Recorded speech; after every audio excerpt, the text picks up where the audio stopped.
preliminary matters to address before we bring in the jurors? Judge, I think I've got one. Spoken with Ms. Bogenschutz, spoke with Ms. James about it last night.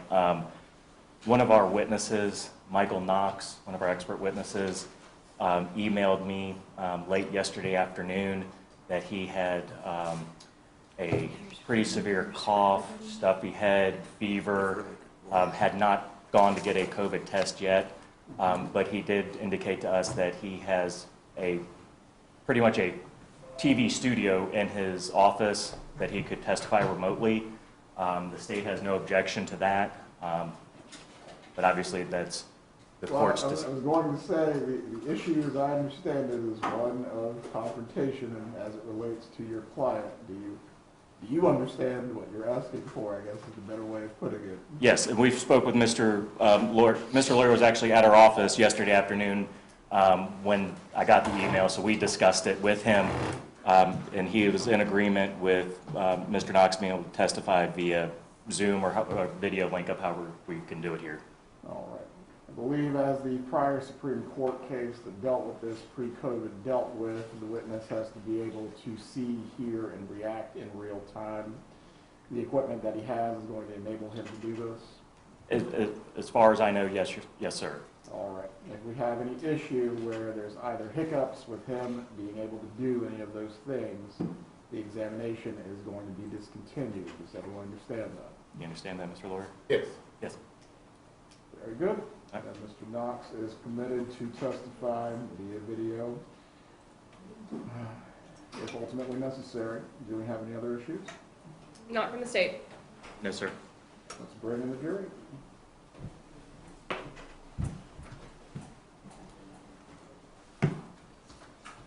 And Judge, I did submit yesterday when I got the jury instructions from your JA, I did submit, I'm sure you saw it, but I did that so that we could save some time. I let the defense know as well. We met yesterday for a little bit and talked, so I think we've all seen it and we can go over it when it's appropriate. And I guess you'll probably need to wait until see how the case is going, but obviously Yes. well, at some point we'll be asking for the self-defense instruction to be added. Understood. As far as the introductory instructions, is there any objections or requests as to those? Not from the state. I can't remember if the names of anybody were mentioned, but I'm sure Your Honor noticed for when we are talking about Andrew Lawyer III, he goes by AJ, and I think that's what everybody will be calling him, is AJ. So, and that'll help the jury too. We'll get to that, but ultimately, I don't think his name is mentioned, but just in case. No. Okay, then nothing else from the state. we'll deal with the issue of the legal name versus the nickname. Yes, sir.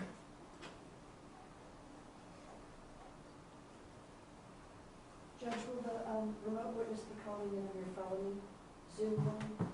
That I do not know. We're going to have to discuss how they're going to actually We'll accomplish just need to know this. that information when you decide it. I'm going to say maybe during lunch or on a break sometime today we could figure it out. Mr. Knox was the one that I mentioned I would have ready for Friday morning, so it'll give us a little bit of time hopefully to figure that out today.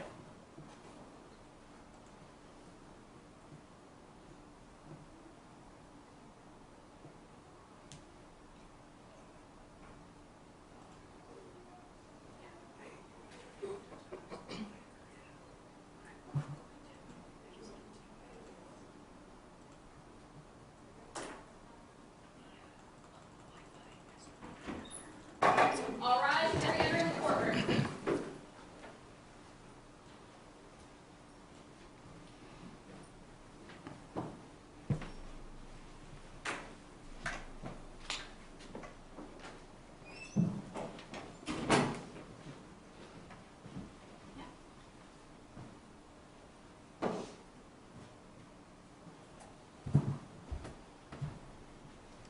Everyone can be seated.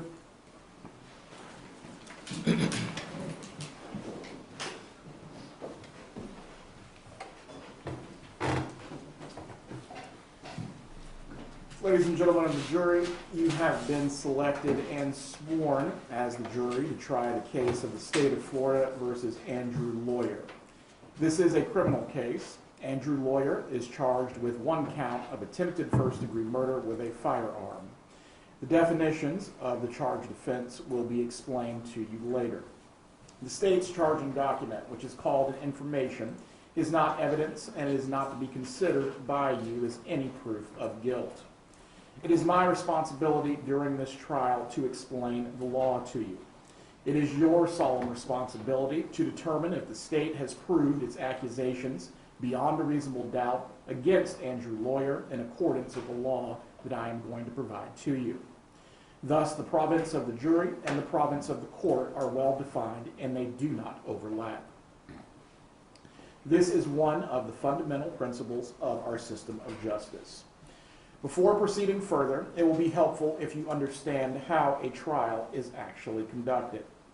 At the beginning of the trial, the part we're at right now, the attorneys will have an opportunity, if they wish, to make an opening statement. The opening statement gives the attorneys a chance to tell you what evidence they believe will be presented during the trial. What the lawyers say is not evidence, and you are not to consider it as such. Following the opening statements from the attorneys, witnesses will be called to testify under oath. They will be examined and cross-examined by the attorneys. Documents and other exhibits may also be produced as evidence. After the evidence has been presented, I will give you instruction on the law. The attorneys will then have their opportunity to make their closing arguments to you. Following the closing arguments by the attorneys, I will give you final instructions. After the final instructions have been given, the alternate jurors will be released, and then the jury will retire to consider your verdict in this case. You should not form any definite or fixed opinions on the merits of this case until you have heard all the evidence, the argument of the lawyers, and the instruction on the law that I will provide to you. Until that time, you should not discuss this case amongst yourselves. Your verdict must be based solely on the evidence or the lack of evidence and the law. I now instruct you once again not to communicate with anyone, including your fellow jurors, about this case. No communication means no emailing, text messaging, tweeting, blogging, or any other form of communication. You cannot do any research about this case or look up any information about this case. If you become aware of any violation of these rules at all, please notify my bailiff. During the course of the trial, we may have to take recesses. You will be permitted to go back to the jury room or about your personal affairs during these recess periods. But even during these recesses, you must not discuss this case with anyone, nor permit anyone to say anything to you or in your presence about this case. If anyone attempts to say anything to you or in your presence about this case, please tell him or her that you are on the jury that is trying the case and ask that person to stop. If he or she persists, leave that person at once and immediately report the matter to my bailiff, who will advise me. All cell phones, computers, tablets, and other electronic devices must be turned off while you are in the courtroom. Turned off means the phone or other electronic device is actually off and not in a silent or vibrating mode. You may use your devices during any recess period, but even then, you may not use your cell phone or electronic device to find out any information about this case or to communicate with anyone about the case or the people that are involved in the case. Do not take photographs, video recordings, or audio recordings of these proceedings or of your fellow jurors. After each recess, please double check to make sure your cell phone or electronic device has been turned off. At the end of the case, when the deliberations start, you must not communicate with anyone outside of the jury room. You cannot have in the jury room any cell phones, computers, or other electronic devices. If someone needs to contact you in an emergency, the court can receive messages, and those will be delivered to you without delay. A contact phone number will be provided to you for that very purpose. This case must be tried by you only on the evidence that is presented during the trial in your presence, in the presence of the defendant, the attorneys, and myself.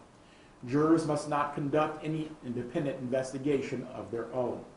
This would include reading newspapers, watching television, using a computer, cell phone, the internet, any electronic device, or any other means at all to get information that is related to this case or the people and places that are involved in the case.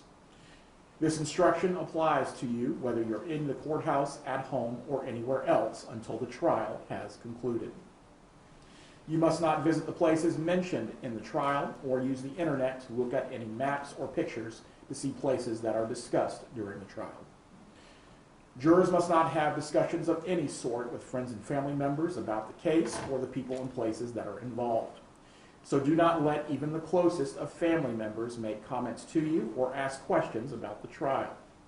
In this age of electronic communication, I want to stress again that just as you must not talk about this face-to-face, you must not talk about the case using a device. You must not use phones, computers, or electronic devices to communicate. Do not send or accept any messages related to this case or your jury service. Do not discuss this case or ask for advice by any means at all, including posting information on an internet website, chat room, or blog. What are the reasons that we have these rules? These rules are imposed because jurors must decide the case without distraction and only on the evidence that is presented in the courtroom. If you investigate, research, or make inquiry on your own, I will have no way to ensure the information you have found is proper and relevant to this case. The parties likewise will have no opportunity to challenge or dispute the accuracy of what you may have found. That is contrary to our judicial system, which assures every party the right to ask questions about and challenge any evidence being considered against them and to present argument with respect to that evidence. Any independent investigation by a juror unfairly and improperly prevents the parties from having the full opportunity our judicial system promises. Any juror who violates these restrictions jeopardizes the fairness of the proceedings, and a mistrial could result that would require the entire trial to start over. A mistrial is a tremendous expense and inconvenience to the parties, the court, and all taxpayers. If you violate these rules, you may be held in contempt of court and face sanctions such as serving time in jail, paying a fine, or possibly both. In every criminal proceeding, a defendant has the absolute right to remain silent. At no time is it the duty of a defendant to prove his innocence. From the exercise of a defendant's right to remain silent, a jury is not permitted to draw any inference of guilt, and the fact that a defendant did not take the witness stand during the trial must not influence your verdict in any manner whatsoever. The attorneys are trained in the rules of evidence and trial procedure. It is their duty to make all objections they believe are proper. When an objection is made during the trial, you should not speculate on the reason why it has been made. Likewise, when an objection is sustained or upheld by me, you must not speculate on what might have occurred had the objection not been sustained, nor what a witness might have said had he or she been permitted to answer. During the trial, it may be necessary for me to confer with the attorneys out of your hearing to discuss matters that require consideration by me alone. It is impossible to predict when such a conference may be required or for how long that conference may last. When these conferences take place, they will be conducted so as to consume as little of your time as is necessary for a fair and orderly trial of this case. Can everyone hold up their notepads and pens just so I can see you have them? For the record, I'm noting all of the jurors have their notepads and pens. You can put those down. Thank you. If you would like to take notes during the trial, you may do so. Of course, on the other hand, if you do not wish to take notes, you do not have to. This is going to be an individual choice for each juror. You have been provided with a notepad and pen if you do wish to take notes. Any notes that you take will be for your personal use.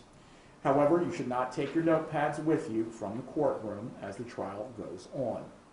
During any recess period, my bailiff will take possession of your notepads, or you will leave them in your chairs, and you will have your notepads once again when we reconvene. After the deliberations in this case have been completed, My bailiff will deliver your notepads to me. From there, your notepads will be destroyed. No one will ever read your notes. If you do choose to take notes, do not get so involved in note-taking that you become distracted from the actual proceedings. Your notes should only be used as an aid to your memory in terms of what you have seen and heard in the courtroom. Is the state ready to give its opening statement? Yes, sir, the state's ready. You may proceed. Thank you, Judge.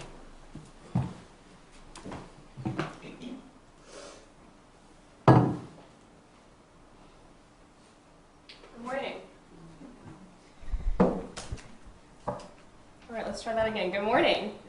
There we go. All right, so again, my name is Khari James. I represent the state of Florida in this case. Opening statement is, at least I like to use it, to sort of give you a bird's eye view of what to expect. So I'm not going to go through every single detail and every single word of the testimony that you're going to hear, because you're obviously going to sit through that and you'll hear it for yourself, so you don't need me to do that. But I will bring some things to your attention, give you a general overview of what I expect the evidence to show, and then obviously we'll continue on with the trial, okay? All right, so what I expect the evidence to show is that on January 3rd of 2019, a little before 7 p.m., maybe 6:15, 6:30, and my times may be a little off, so I'll let them make that more exact for you. But around that time, Andrew Lawyer III, who goes by AJ, so he is the son of this defendant, who is Andrew Lawyer II, but you'll hear throughout the trial we call him AJ to help with the name issue. AJ is shot in the face by his father, the defendant here today. He is shot in the face by his father while his mother, Melicia Lawyer, who was married to this defendant for 30 years, about 30 years, was standing right behind him. So she is a witness to this incident, and you will hear from her. After being shot in the face, AJ grabs his face, makes some sort of motion, stumbles forward, and falls to the ground. While he is on the ground, this defendant shoots at him again, but he misses. Upon the second shot being fired, AJ jumps up, realizing that, okay, shots are going to keep coming at me, or at least that's what he's thinking. Jumps up, kind of stumbles around the room, walks towards an area of the room where there's another door that you can take to get through another door to get out of the house. Ultimately ends up leaving out through the master bedroom door, which is where his mom and dad are standing. Upon leaving through the master bedroom door, this defendant, still standing there with his wife, they're sort of going over the gun. Mom is grabbing his hand to get the gun from him. This defendant, again, for a third time, points the gun at AJ, his son, and says, "Get the fuck out of my house, boy." AJ and his mom, they go get his phone, they grab some rags, and you'll see kind of the pictures of that. There's blood kind of dripping throughout the house. Ultimately, do go outside. A neighbor gets involved. You'll hear from her. 911 is called by this defendant, and ultimately law enforcement arrives, and then here we are. So I'm sure you were asking yourself, okay, well, what happened before this? Something else happened this day? Yes. So again, I will let the people who were there give you the exact details of what was said, but I will give you a bit of an overview. AJ is in the kitchen fixing dog food for his dog, Lila. He uses olive oil for this dog food. Mom, Melicia, she works a night shift at TMH, so she is getting ready to go to work. AJ is in the kitchen, Mom comes in the kitchen. Okay, do you have to work today? What are you planning on doing today? Whatever, small talk. AJ says, "Mom, where's the olive oil? I need to put it on Lila's food." Mom goes and gets the olive oil. Defendant overhears this. He's sitting in the living room. Defendant comes into the kitchen and asks, I guess his wife or whoever is in there, AJ and his wife, why is he using our olive oil? Why is he using it? His wife responds, well, it's not ours. It's his. He bought it. And it's his dog. So that's what he wants to do. That's what he wants to do. AJ lives in this house. purchases certain items that he uses for Lila and that kind of stuff. So some of his stuff is in the kitchen. Lila comes into the kitchen because she hears him shaking the food or stirring the food. This defendant proceeds to kick Lila, the dog. AJ's response is something along the lines of, "What the fuck?" This defendant runs into AJ's face. "Fuck you gonna do about it? You got a problem with it? Matter of fact, get the fuck out of my house. You and your dog, get out." This proceeds into an argument, a heated argument. Very hurtful things are being said back and forth between them. "You were never even like my son anyways." They are biologically related, so we're not dealing with a stepson, stepfather situation. They are blood. "You were never even like my son anyways." "Okay, well, you were never like my dad anyways." Back and forth. Mom is in between. Gets in between them, pushes them apart. All right, that's enough. Stop. Does not stop. They continue arguing. Ultimately, the defendant decides, "Okay, I'm calling 911 because you need to get out of my house." AJ says, "Oh, I'm going to call too." He doesn't. Defendant calls.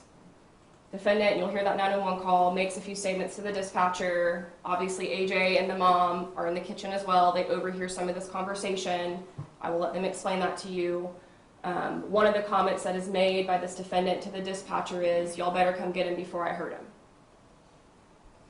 Upon hearing that, AJ's response is, "Okay, well, if you weren't my dad and you ran up in my face like that, you'd be 6 feet under. If mom didn't love you, if Piffy," they have a daughter, Epiphany, "if Piffy didn't love you, if Papa didn't love you," starts naming all these silly numbers. "If all these people didn't love you, you wouldn't even be in my life." Please approach.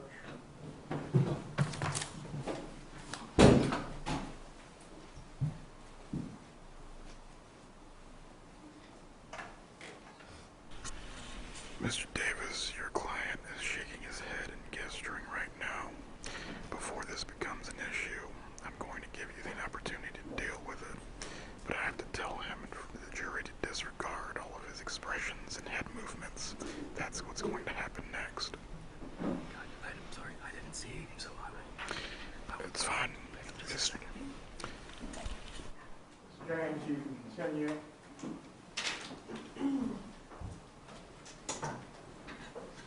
All right, so where was I? 911 call. So dad is making the statement, "Y'all better come get him before I hurt him." AJ responds to that, "Well, if you weren't my dad, if we were out on the street, you were strangers, you'd be 6 feet under. If all these people didn't love you, you'd be out of my life." Ultimately, what ends up happening is dad, in the middle of this argument that they're having, walks off out of the kitchen. Walks into his bedroom. This is a big house, but you'll see pictures. It's not huge. So you're in the kitchen, you walk out, and you can go right around to the bedroom. AJ walks behind him. His mom is telling him, "AJ, maybe just get Lila and go. I gotta go to work." Remember, mom still has to work, right? So she's like, "I gotta work. Let's just, we don't gotta do this." "No, mom, I want to know why he kicked Lila. I'm just gonna talk to him. I want to know why he kicked Lila. Why did he do that? Why was that necessary?" They walk into the bedroom. Shot is fired. Gun gets raised. Dad is already there with the gun. Shot is fired, and then AJ falls to the floor. Second shot. AJ runs out the room. Third time gun is pointed at him, and everything that I said in the very beginning. That's kind of how it starts, was in the kitchen with this argument. What I want for you to do, as you're listening throughout the trial, is pay attention to a couple of things. First thing, the firearm that this defendant shoots his son with is a .357 double-action revolver. Next thing, you will never hear that AJ had a gun. You will never hear that AJ had a knife. You will never hear that AJ had a bat. You will never hear that AJ had any weapon at all, nothing in his hands. You will never hear that either of these either of AJ or the defendant, you will never hear that either of them ever landed a punch. So there's no physical fight. It's argument. Argument to firearm being shot. So I'd like for you to pay attention to those things. The 911 call. I will play that for you. I want you to know now that it is chaotic. as you could imagine. There is a dog barking, there is yelling. You can hear the defendant pretty clearly because he's the one up to the phone, and you can hear some stuff in the background. Some of it you can make out. The first time that you hear it, obviously if there's stuff that's important, write it down, but it will be put in evidence, so you'll get to listen to it again. So what I would ask of you is just try to listen, because you'll get to hear it as many times as you want. And the more you listen to it, the more you'll be able to hear, because your ears will adjust to the chaos that's happening. At the conclusion of this case, like the judge said, I'll get back up here and wrap everything back up for you. You'll have heard all the testimony, have seen all the evidence, and I will present a closing argument to you.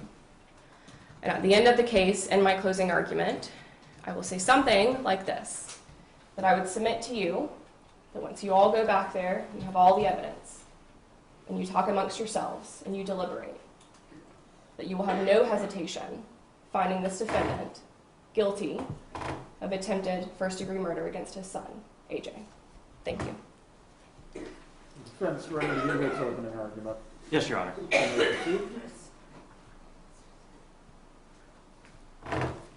Stotson, do you need some water? I have some, sorry. No problem. Take a sip, take your time. Now, weird.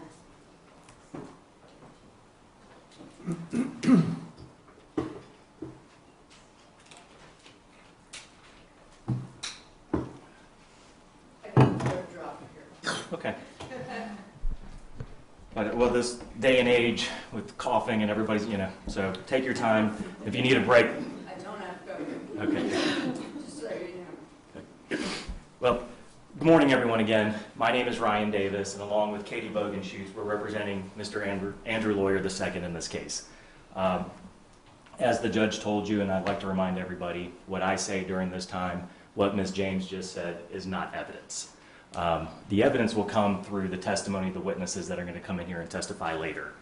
And Ms. James went over, what she's giving you kind of her bird's eye view of what the evidence is going to show. But there's 5 important words that were not mentioned yet. And these are 5 words that you're going to hear during this trial. 5 words you're going to hear on that 911 call. Those 5 words are, "That gun don't scare me." "That gun don't scare me." And that's from AJ. Yes, there was an argument that evening at the home. An argument between Andrew and his son AJ. Yes, the argument started over dog food and olive oil, as silly as that may sound. Well, what we don't get in a lot of cases, and what you're going to get, is you're going to get to hear part of that argument. And you'll get to evaluate the evidence. And the judge will instruct you on that later. How do you weigh the evidence? You don't have to believe everything you hear. You don't have to believe everything that comes out of those mouths. But you will hear a snippet in time from that night. And we believe the 5 most important words you're going to hear is, "That gun don't scare me." There's an argument in the kitchen. There's some physical, maybe pushing or shoving or something, depending on who you believe. And that's where your job comes in, because you get to decide what the facts are. If there was no dispute over what happened that night, we wouldn't be here. But we're here to present all the evidence so that you can make the proper decision of what did happen that night. And what you're going to hear, you will hear about this argument. You'll hear Mr. Lawyer's voice on that 911 call. "Somebody better come get him. I need him out of my house. He's being belligerent. He's threatening me." And it's not the calm conversation, "Why won't you talk to me? I just want to talk to you." No, you'll hear it on that 911 call. You'll hear what's going on in the background. And what does Mr. Lawyer do? He picks up the phone, he calls 911, and he leaves the area of where they are. He leaves the kitchen where this whole thing started, goes through the dining room, into the master bedroom, and goes to try to close the door behind him as he's on the phone with 911. AJ, You will hear the yelling. You'll hear it on the 911 call. I believe his mother will even testify. She told him, just go. Just go. Don't follow him. She tells him that. He doesn't listen. No, he's got to confront him now. The same person that's already told him he's going to put him 6 feet under. And he'll try to say, oh, well, I didn't really mean it. When you're in a physical confrontation with somebody, you've called 911, you've retreated to your bedroom, and this person is still coming at you, and the last thing he says is, that gun don't scare me? If you didn't have the gun, we may be in different seats here.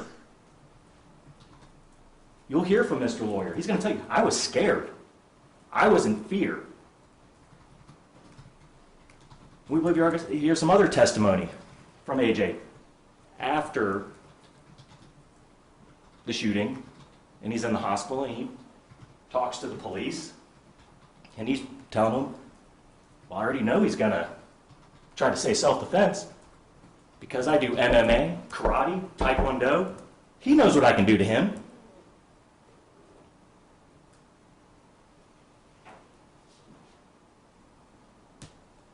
That gun don't scare me. Those are the 5 words. Yes, it was a heated argument. Mr. Lawyer told his son, yes, get out of my house. Get out of my house. That's what you'll hear. Get out of my house. Get out of my house. That's what you're going to hear on the 911 call. And you're going to hear yelling and screaming and commotion, just as Ms. James said. Mr. Lawyer retreated. He did not go get a gun, come out, and hunt him down. No, he called 911. He removed himself from the situation. He went to his bedroom. And yes, he did arm himself. It looked like he should have, because AJ was coming for him. And not just to talk.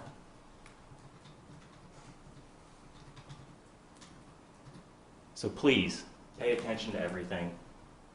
Listen to all the testimony. And when I do get another chance to speak with you, I'm going to ask you to find that the state has not met their burden. Because it is the state's burden to prove the case to you beyond a reasonable doubt. And during a little bit of jury selection, I talked about standard of proof a little bit.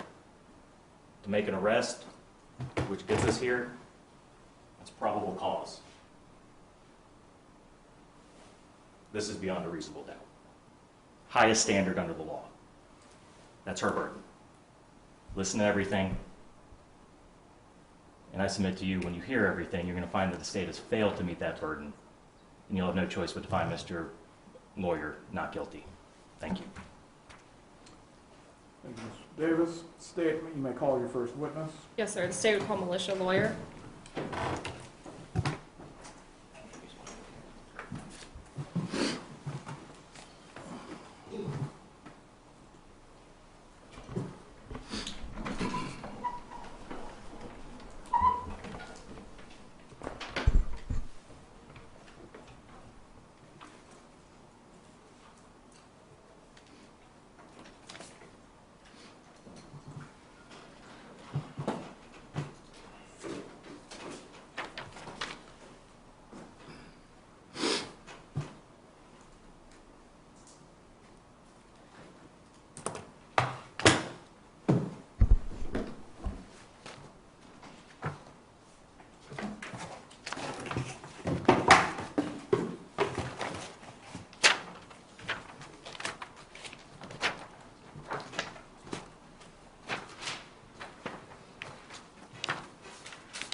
Ma'am, please raise your right hand.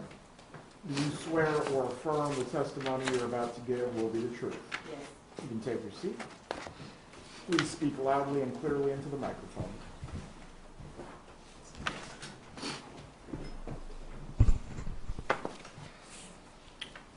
May I proceed? You may. Thank you, Judge. All right, good morning. Good morning. Can you please introduce yourself to this jury? Melicia Giles, lawyer. Would you spell your first and middle name, please? Melicia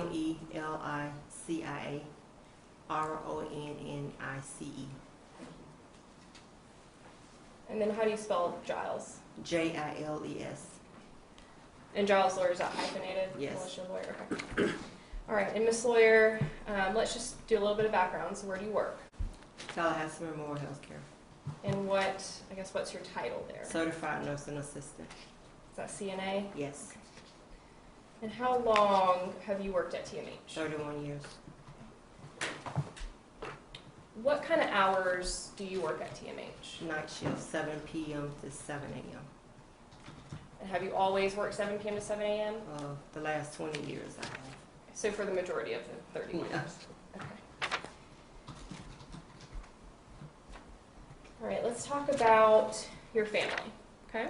So your immediate family. Okay. Do you have children? Yes, How many? 2. And who are your children? My daughter's Epiphany, and my son is Andrew Lawyer III. We call him AJ. You what? Call him AJ. Okay, so Epiphany and AJ. AJ, yes. And how old is Epiphany and how old is AJ? Epiphany is 28, AJ is 23.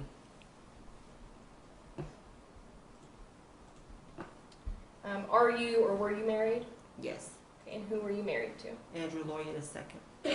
And do you see Andrew Lawyer II in the courtroom here today? Yes. Yes? Yes. So I know it's a little bit nerve-wracking, but what I want you to do is when I ask the question, wait for me to answer, or wait for me to ask and then answer, okay? Okay. Just so that way she can take down each thing that we're saying, Okay. okay? All right, so yes, you see Andrew Lawyer II in the courtroom. Yes. Can you identify him by an article of clothing? He's sitting right there, blue suit. Look. Okay, with the blue shirt. Yes. Let the record reflect that the witness has identified the defendant. Ma'am, if you can identify the tie he's wearing as well. It's print with burgundy and The record will reflect the witness has identified the defendant. Please proceed. Thank you, Judge.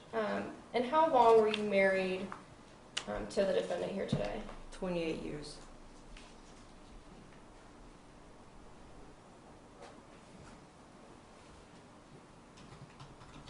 And are both AJ and Epiphany from biological children of the defendant? Yes. Okay.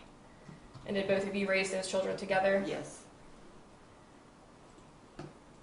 And all of you lived, I guess, under the same roof Yes. together?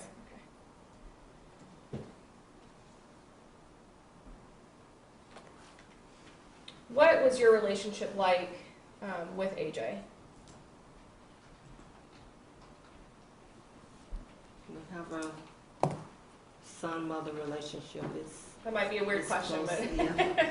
normal? Normal, yeah. Mother-son? It's normal, Okay. normal mother-son relationship.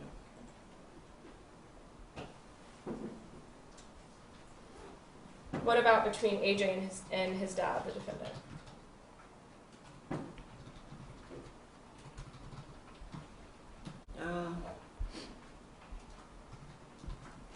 Sometimes normal, sometimes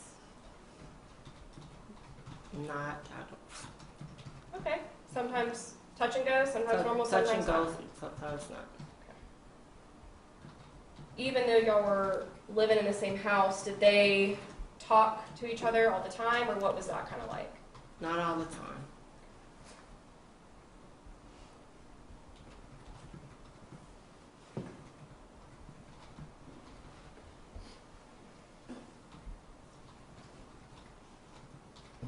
Let's talk about January 3rd, 2019. Okay. Okay. Where were you living at that time? 8834 Sapphire Drive, Tallahassee, Florida. Thank you. And how is that here in Leon County? Here in Leon County. And how long had you lived in that house? 20 years? 20 years. 21,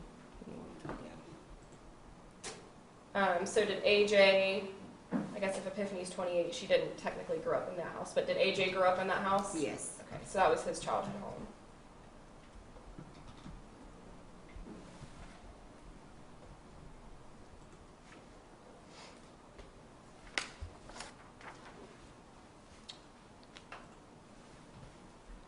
on January 3rd of 2019, how old was AJ?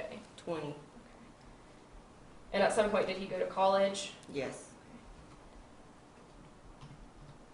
When he went to college, did he live at home or did he live like at the When college? he first went, he was in the dorms. And eventually, does he move back home? Yes.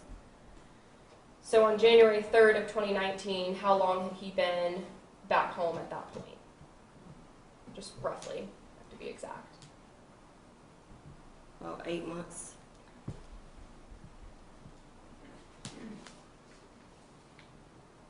Why did AJ move back home? To save money from paying rent away. To save money from what? To save money. Okay. And whose suggestion was that he save money? Mine. Okay, so it wasn't his suggestion. No. Okay. And when, I guess, you decided that AJ needed to maybe stop spending so much money, save money, was the discussion for him to come back? Did you talk to your husband about this? Did you tell him, hey, this is kind of what's going to happen? I just said this is kind of what's going to happen. That AJ was moving back home. Mm-hmm. Did you let him know why he was coming back home? Yes. Okay. Did he express to you at that time, I guess, any objection to that? No. Did AJ have a dog? Yes. And what's that dog's name? Lala. All right, so going back to kind of the household, were the kids ever allowed into your bedroom, the master bedroom? Yes. Did they have to ask permission? Were they just allowed to come and go as they needed, or? If the door is open, they can come and go. If the door is closed, they'll knock.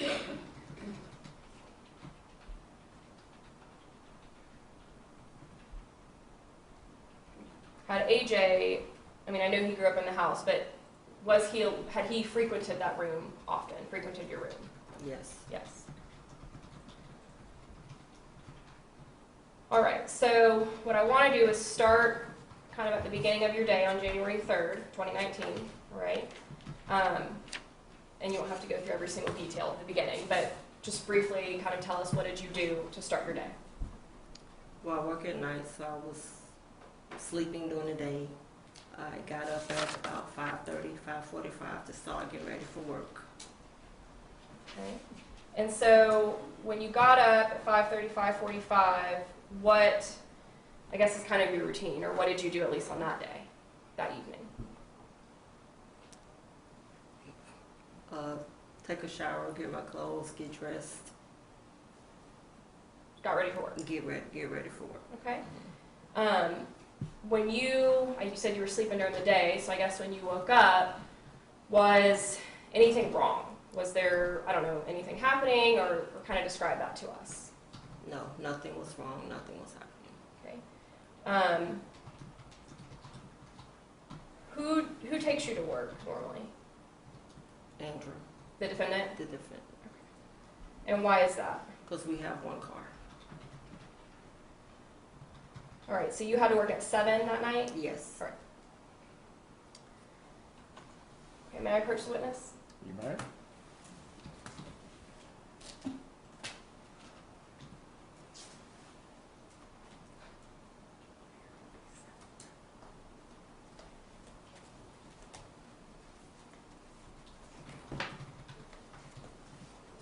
All right, Miss Lawyer, have you looked through that stack of photos before? Yes. Okay, so if you could just briefly make sure that nothing has been added or altered, that all those pictures are things that you've seen before. And then let me know when you're done.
you recognize all those photos? Yes, And what are those photos of? pictures of my house. And you've seen those photos before, right? Yes. Has anything been changed or altered about those pictures since No. you last saw them? No. At this time, state would enter into evidence what's been pre-marked as states 2A through 2R, so quadruple R. No objection. All right. States Exhibit 2A through 2 quadruple R will be admitted at this time. May I approach the witness? You may.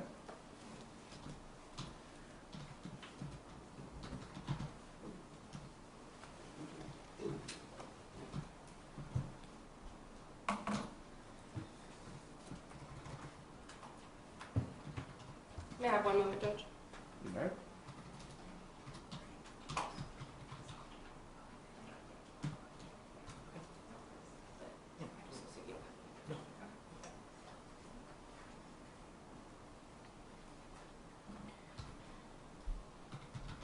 All right, so I guess let me put a picture up.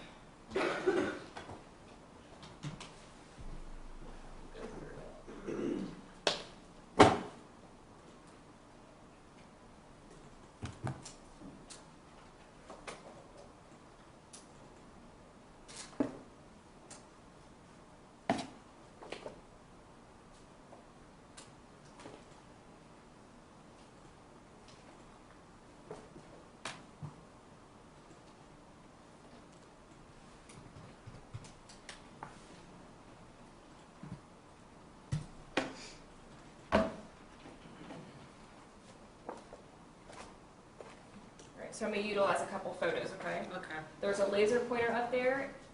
It should be on already, but on the side there's an on or off switch. Just switch that on for me. And then the way that you use it is press the button at the top. And it should be a green laser, okay? I'm not available. Do you have the lights? Thank you.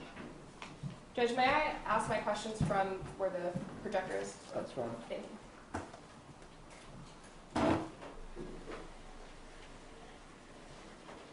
Members of the jury, as you look at the photos, if you need to look at it longer, please raise your hand and the prosecutor will leave it on the screen for you.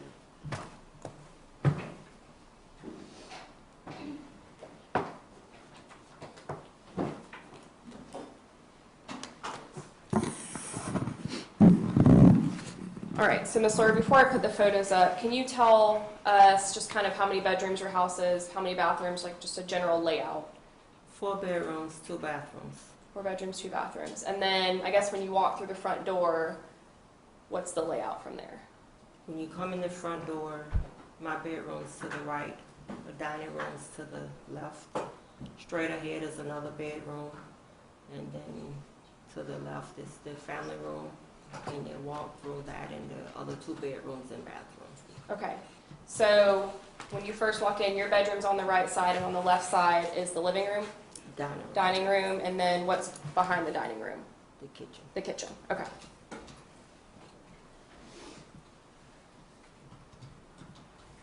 Sorry, I'm all in your space. Alrighty, so I'm going to go a little bit out of order just for the record, but I will say the letter of the picture before I show it. Great. All right, so I'm going to show you states 2X. Are you able to see that okay? You're able to see that okay? All right, so what is this room? That's the family room. Okay. And that hallway that we're looking at right here, what's that room? That's my bedroom. Okay. So based on how you described it, if we keep going that way, that would be the front door. The front door. In that direction. Okay.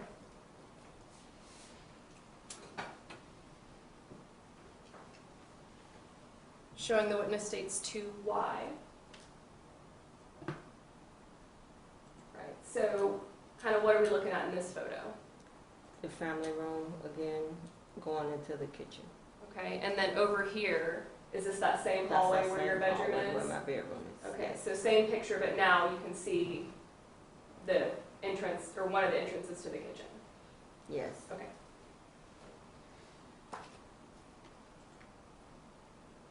All right, so, and then this is states 2CC.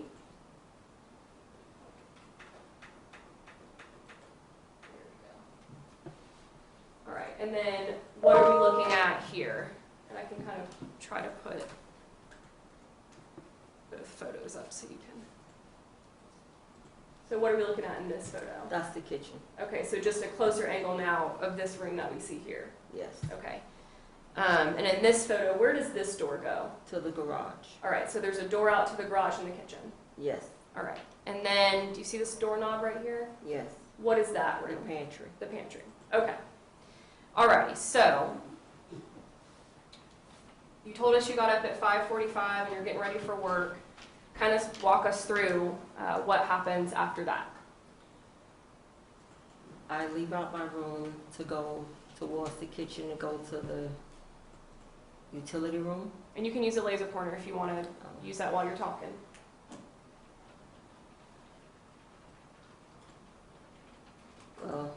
Right here is my laundry room. So I'm walking, you haven't showed them that picture, but there's a door in the kitchen coming from the dining room. I'm Here, let's walking. show it to him real quick. Showing the witness states 2DD. Is that a better Yeah. for you? Okay, so we'll leave that one up there. All right, go ahead. So I walk through here to go through the kitchen and go to the dining room. As I get into the kitchen, AJ asks me about the olive oil. Okay. And what did he he? feeds his dog. Okay, so what did he say about the olive oil? He asked me, was it in the pantry? So I told him to look in the pantry, and pantry is, you can't see it in, the pantry is that doorknob right there. Okay. So he's standing there, and he says it's not in there. So I said, well, it must be in the cabinet. So I come to the cabinet over here. So let me stop you for just a second. So when you and AJ are in the kitchen and you're talking about this olive oil, Yes. where is your husband, the defendant? He's in the living room, sitting here. Okay. And when you're standing in that kitchen and you're sitting in the living and someone's sitting in the living room, can you hear? Yes. Okay. All right. So go ahead. You're in the kitchen. So I'm here, and I look up to the cabinet that's right above that counter and get the olive oil. All right. And the defendant proceeds to come in the kitchen to ask me why am I giving the dog our olive oil. I said it's AJ's olive oil. He bought it, and he feeds his dog olive oil in her food. Okay. So he asked you, why are you giving AJ our olive oil? Yes, why am I giving AJ our olive oil to feed his dog? Okay. And did you respond to that question? Yes, I said it's AJ's olive oil. All right. And AJ was still in the kitchen at this point? Yes. All right. So does AJ say anything to that question? No. Okay. So at this point, where is the defendant standing? He's right by me. I'm standing here. He's right there by me, standing by me. All right. So then what happens? Then AJ calls the dog. Lila comes. She's came through here, coming into the kitchen. Okay, When what she got- happens when Lila? When she got about right here, the defendant kicked at her, and she just stopped right there. And AJ was standing over by the pantry, Okay. and he looked up and said, "What the F?" So let me just have your Okay. So I know you probably do not want to curse, but for record purposes and for the members of the jury, just use exactly the words that were said, even if it's uncomfortable. Just you got to use it, okay? Okay. So Lila comes in, kicks out the dog. Do you know if he actually kicked the dog, or what is your perspective on that? He kicks at her. I can't really say if Hit her or it not? made contact or not. Yes. Did Lila react? Did she jump or bite or anything like No, that? she just sat there. She just stopped. She Okay. just stopped. Got it. So what did AJ say? Then AJ said, looked up at him and said, "What the fuck?" What was AJ doing at that point? Standing there holding Lila's food. Okay. Is Lila's food in this picture? Yes, her food's right there. Was it right there at No. the time that? At the time, no. Okay. He was holding it over by the pantry door. Okay. And he's holding the food. Did he have anything else in his hands outside from the dog food? No. Okay. And then what happens? Then Andrew left from here and went over to where AJ was and got in his face and said, "You have a problem with that. Matter of fact, get there." I know. Ma'am, say everything that you remember. Say everything I Say remember. everything that you Okay. remember. His words were, he walked up, came up to him, got in his face and said, "Do you have a problem with that? Matter of fact, get that fucking out my house and take your pussy ass dog with you." Okay. So you said he got in his face and he said. So instead of saying he, I know that's normal, Okay. try to use His either call him the defendant and call AJ so that way we don't get confused by their names, okay? So AJ says what the fuck, and who gets into whose face? Andrew gets in AJ's face. The defendant gets into AJ's face. Yes. Okay. What does AJ do? And I don't mean to slow you down, but it's important, okay? So defendant gets in AJ's face. Does AJ do anything? And if he does, tell us what he does. He's standing there, he don't do anything. Then I'm not as sure exactly what words were passed. They just right up on each other. I stood up and pushed them apart. Okay. So AJ still standing there holding the dog food. He put the dog food down right there where it's on that counter Okay. when Andrew got up in his face. So when the defendant, Andrew, got in his face, who made the statement, "Get the fuck out of my house," or "Get out of my fucking house and take your pussy ass dog"? Andrew. Okay. Andrew, the defendant. Yes. Okay. Does AJ respond to that comment? If you can remember.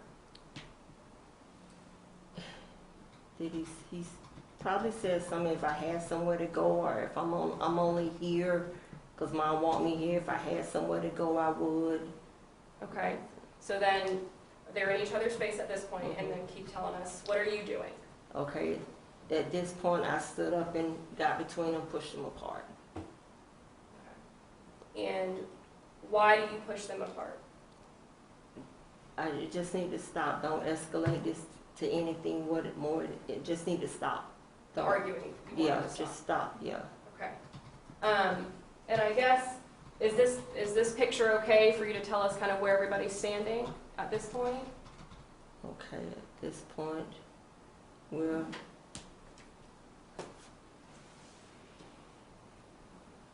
kind of like right here.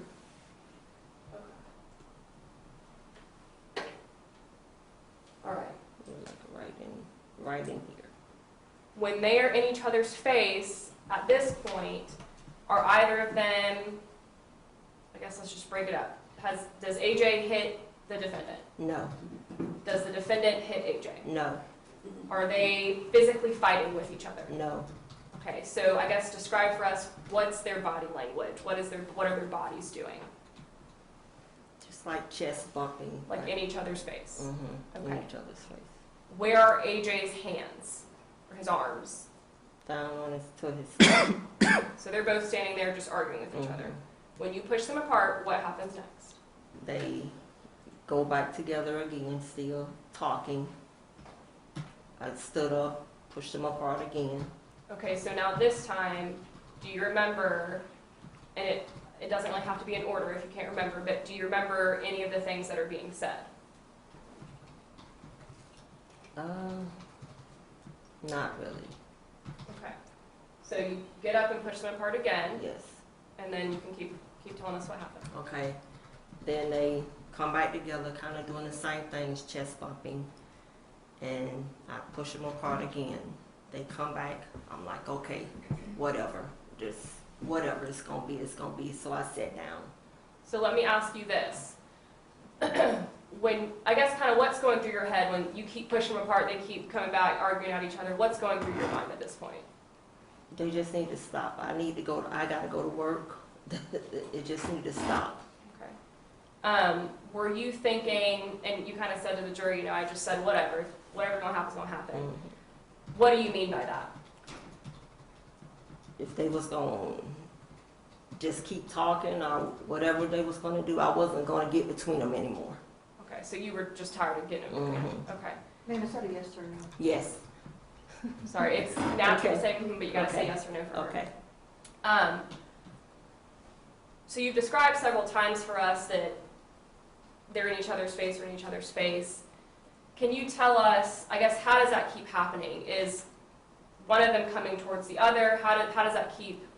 It's like when I move from between them, they like right there. So when I move from between them, they just, Okay, yeah. back in each other's face. All right. In each other's face. And then at this point, any punching, kicking, No. hitting, anything like that? No, Okay, so at this point, just words, arguing. just words. Right. Okay, so when you back up and you say, well, whatever, then what do you do? I sat down Okay, and put the picture, there's a table right here. okay, I'm sitting in the chair right there. all right. I will have a picture of it in a second.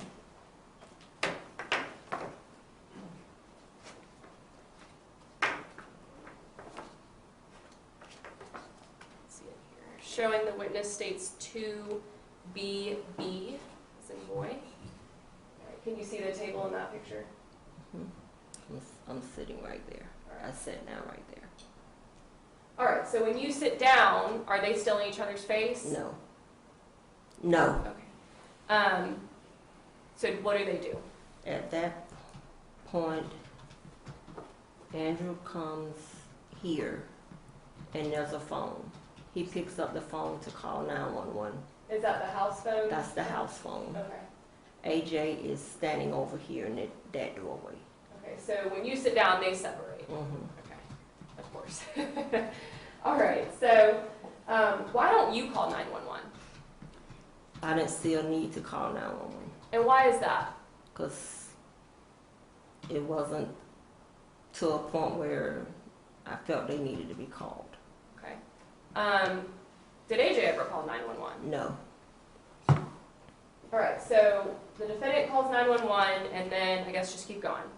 He calls 911 saying his son is being loud, threatening him, belligerent. You hear the dog barking. And let me just stop you. Okay. So the defendant's saying my son is threatening me, he's being belligerent. So you're standing in the kitchen this whole time, right? Yes. Is that your opinion of the situation? No. Do you say anything when you hear the defendant say he's threatening me, he's being belligerent? Do you vocalize anything? No. Okay, so you're just sitting in the chair still? Yes. All right. So keep going. What else is happening? Okay. And you don't have to use a picture if you Okay. don't need it. You Okay. can just look at the jury and tell them. Okay. He's still standing there, and I can't hear what the 911 is saying to him, but I guess they asked him for the address because he's telling them our address. And then he was like, y'all better hurry up and get here. He's being loud, being belligerent, threatening me. I just want him out my house and then take his dog. And it was like, y'all better hurry up and get here before I do something. And he walks away. He's standing here. He walks away through here. Okay. I guess let's just be clear. Was AJ allowed to be in, I guess we'll call it your house? Was he allowed to be in y'all's house? Yes. Okay. Did he live in that house? Yes. Is that a house that he had grown up in? Yes. Okay. Was there any issues raised about him being in that house before obviously this argument arose? No. Before the defendant walks out, I guess up until the moment that he walks out, is there any punching, No. pushing, No. kicking, No. spitting? No. Did AJ grab a weapon? No. Did AJ jump at him? No. Okay. Take these down for a second. And I'm going to show more, but we can just, yeah, I'm going to play them all. Let's just keep them all. Yeah, thank you. If that's it.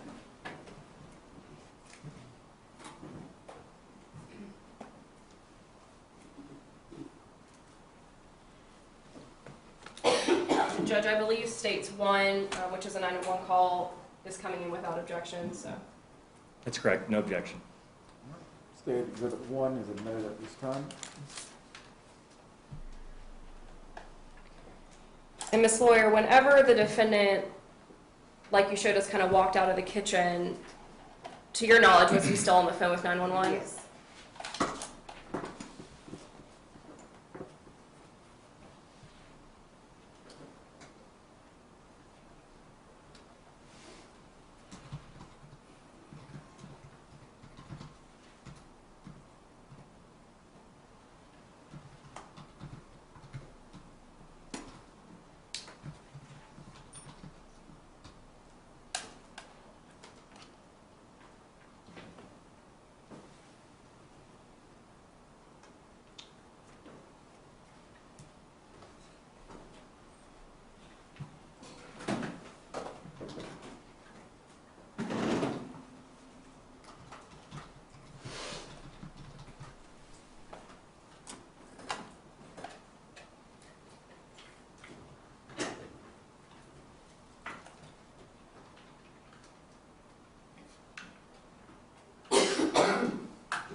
Judge, the light's not coming on these.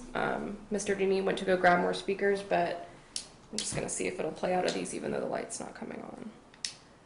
But if not, I may need a brief moment. We'll just take a brief recess. Members of the jury, the bailiff will take you back to the jury room. We'll resume with the testimony of this witness in the next 5 minutes. Please place your notepads face down on your chairs.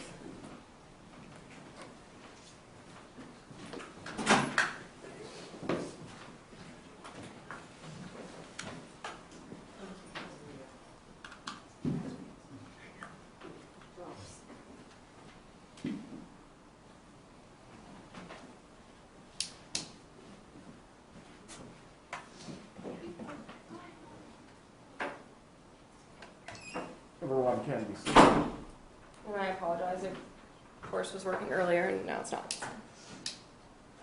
Mr. Lawyer, while we're on this brief break, I know your counsel has already spoke to you about this, but I want to make sure you hear it from me as well.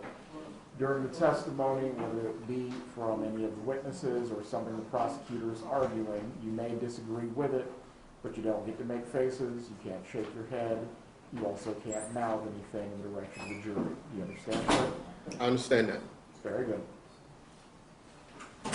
Your Honor, may I be excused to go to the restroom? Go to the restroom.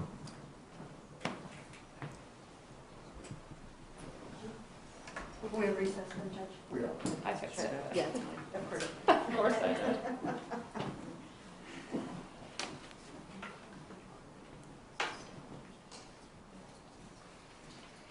If you need to go to the bathroom, you can, but if you're okay. Okay.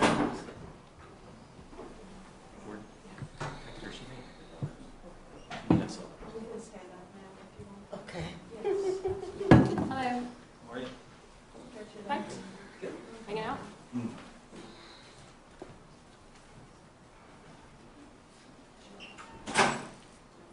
Seem to be attracted to me, so it looks like pops to a crime scene together. Is everything ready for next week? For sure. I promise. All my subpoenas are out.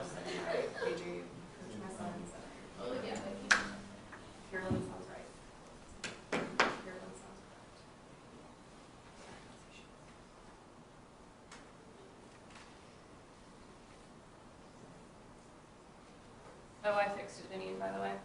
Okay. Yeah. Let's just keep those, but one of the USB ports just wasn't working, so I switched it. It was fine. Thank you. I'm going to test it out just to make sure.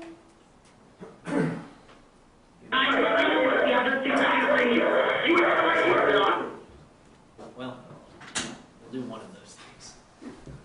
James, I assume the victim is going to testify next? Yes. All right. Do you think that's going to take us to lunchtime before we move on to the other witnesses? I think it might get us to 11:30. The two after him are like 5-minute witnesses, so I guess depending on what time, we might be able to get through the 4. But I was planning to stop at about 11:45, Okay. so I guess I'll leave the last witness until we get our lunch break. yes, sir. Everyone can be seated. Do we need to address anything before we bring in the jurors? No, sir. No. Let's bring it back in.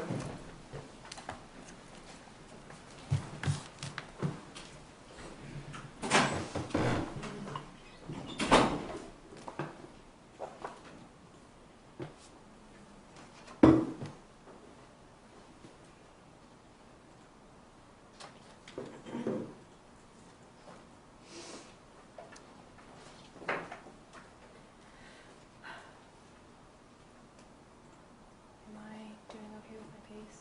I'm trying to take deep breaths. Okay. Okay. Okay. I'll see. I need to slow down. Okay.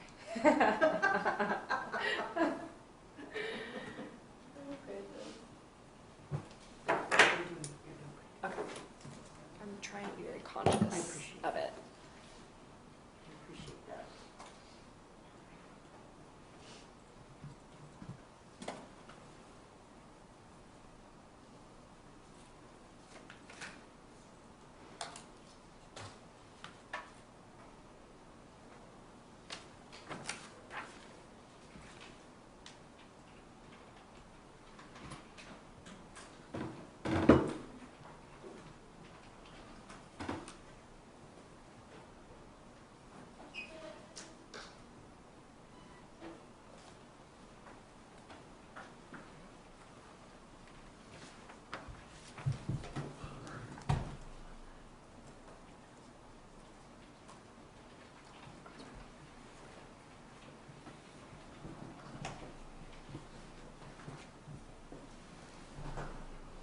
I think the jurors are going to the restroom in shifts, so we'll get started Okay. as soon as they're finished. Yes, sir.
I did.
Don't mess up my order.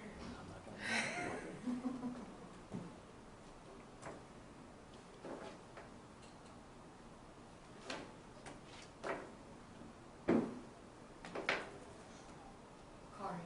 Yes, ma'am. Exactly how many pictures there are for you? Did you count, or do you know how many pictures there are? Or do you not? It's 96. 96. Thank you. And the defense has a few more too, so you're gonna be able to over that, yeah. That's not including the other exhibit numbers, but Yeah, exhibit that's two, just it. exhibit 2 is 96. Gotta make sure I keep up to that. Yes. See, you're helping. I labeled all Yeah, he did. quadruple R. He did. Might want to move on to a separate number for the time for that quadruple R. Maybe exhibit 3, A through Z. Yeah. Or maybe Well, these are all in the A1, house, so 2, it. I know, Lord. right? We have to go all the way. Two, A. I did it as instructed, thank you. Well, some judges don't like when we do like A 1, 2, 3, 4, and then do. So I don't know. I just do it how I always done it.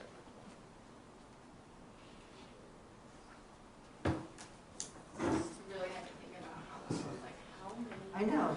Nice. This is also how good an assistant I am. I typed out what each one of them is. Oh, you wanna make me a copy? Look at that. It's so helpful. What's that? If you can leave that with the clerk, because honestly, clarity for the record is Yes, sir. what everyone needs. Maybe 2 copies. What's that? 2 copies. Yeah. Davis, if you can look it over and make sure you have no objection to it. I went up, we met yesterday, I went through them all. We did all the things yesterday. Lots of talking.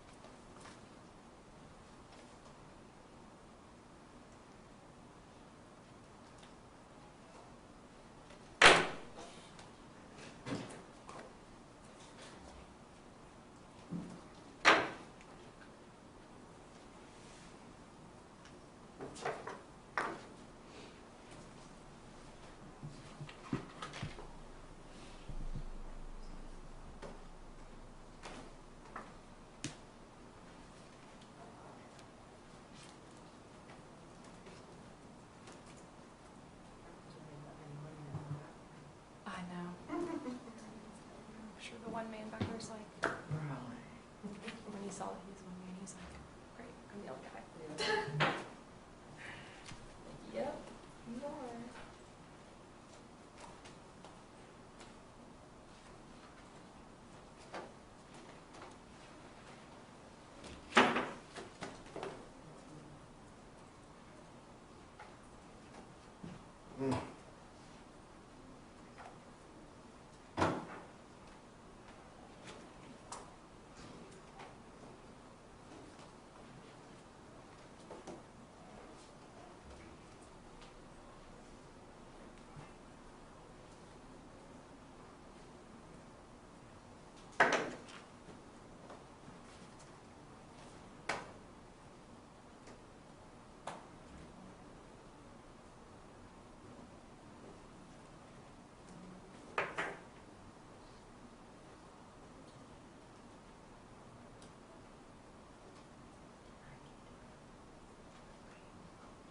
You can't, you need to use the restroom now. That's fine. You can get down, do not discuss your testimony, but you can step down if you need to.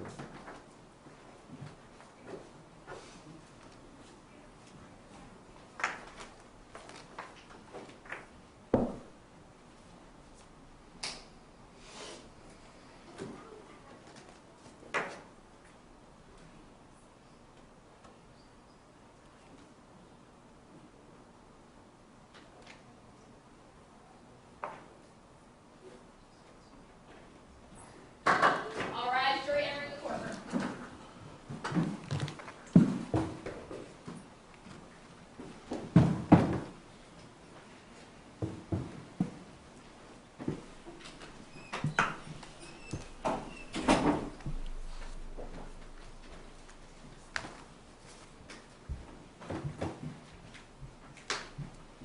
can be seated. James, you may continue with your examination. Thank you, Judge. All right, so before I hit play on the call, a couple more questions. We went over a little bit of like what the defendant was saying, what AJ was saying. When the defendant was on 911 and said, y'all better come get him before I do something to him or before I hurt him, did AJ respond to that? I don't recall him saying anything. Do you remember if AJ made any comment about, I guess, if you didn't love him and if the defendant wasn't his dad? Yes. Do you remember when in the sequence of the arguing that was? No. Okay. So I guess what was the comment that you remember hearing? He said that if you wasn't my dad, and if Mom and Papa and Auntie Chandra and didn't love you, you would be 6 feet under. When the defendant, I guess, picked up the phone to call 911 and then decided to walk out of the kitchen, were they still, I know they weren't together anymore, but were they still arguing or passing words? Passing words. Okay.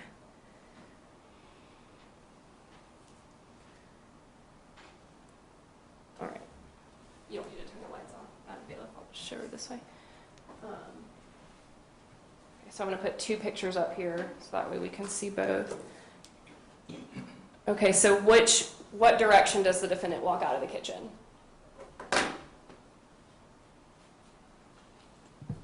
Right here. Okay, and when you go through there, does that bring you into this Dining room? That's the dining room. Okay, so through there brings you into the dining room and then into your bedroom.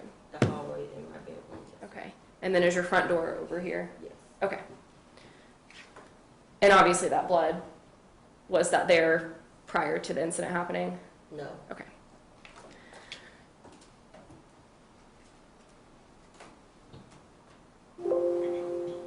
Okay, permission to publish states 1.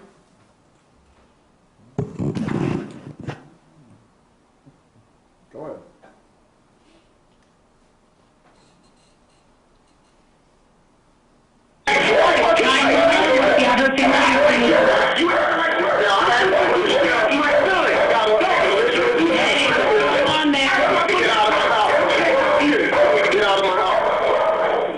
What is going on?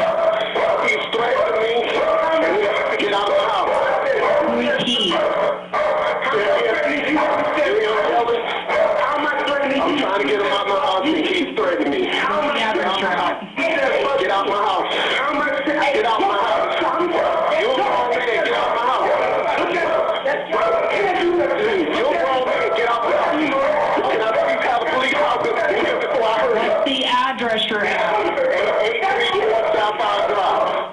834 Southside Drive. What's the closest intersecting street to you there? There is no intersecting house. Street, not a house, street.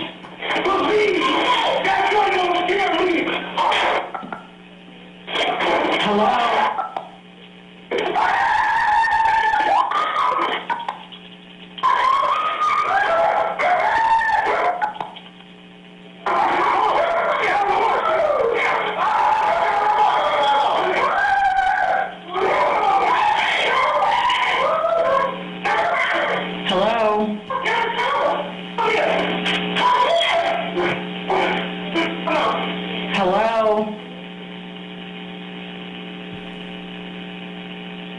Hello?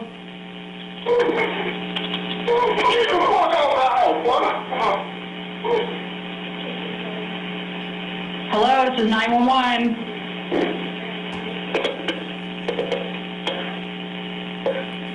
Hello?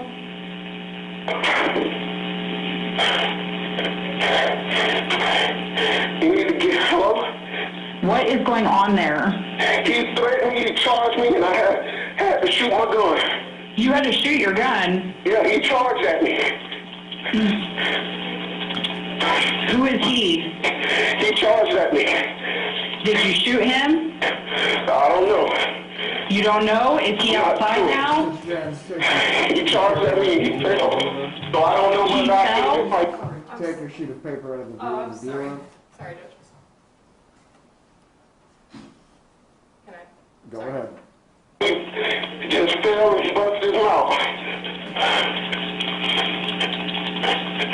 Subject, where did he fall at? Outside or inside? He's outside now.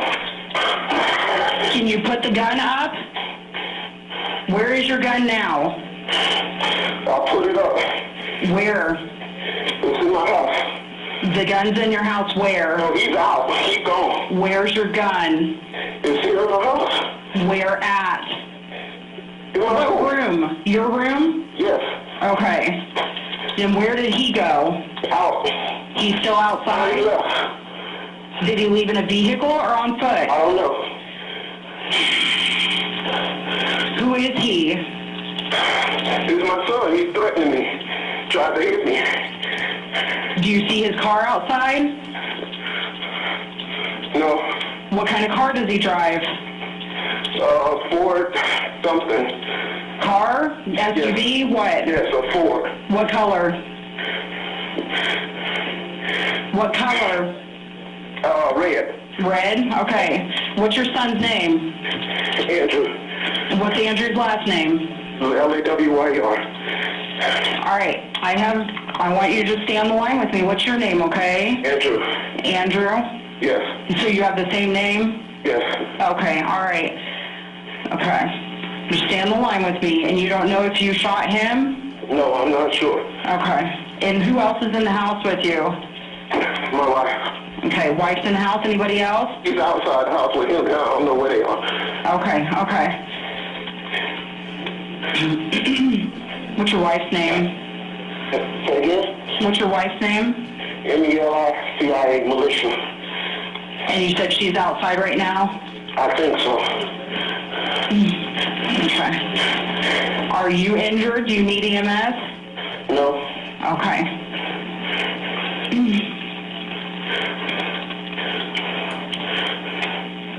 Take a deep breath for me, okay? What started the fight? Huh? What started the argument? I don't even know what started the argument. I asked my wife if she'll allow him to do something. And then he got all crazy and came charged at me. How old is he? He is 20. 20. And he said, calling me, saying he's a grown-ass man. He can do what he wants. And he'll fuck me up and stuff. And I was like, boy, you better get out my house now. And he's like, he don't need to get out my house. And then he came charging, get out. Okay. Okay. And you said you didn't see his car outside anymore? I don't know whether his car's out there or not. Okay. I didn't look. That's fine. And you said the gun is put away, right? Yeah. Okay.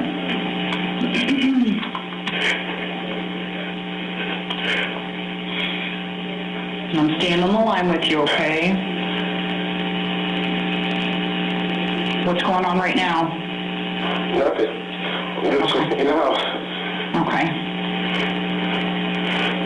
All right. And what room of the house are you in right now? I'm not staying in one room. I'm walking around. You're walking There's around. nobody now trying to come in the house. Okay.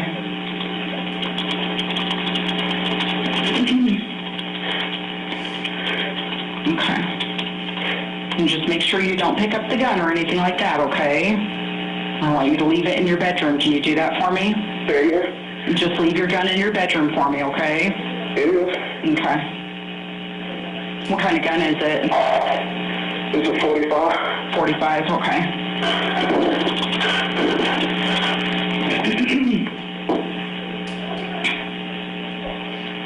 Do you hear the deputy?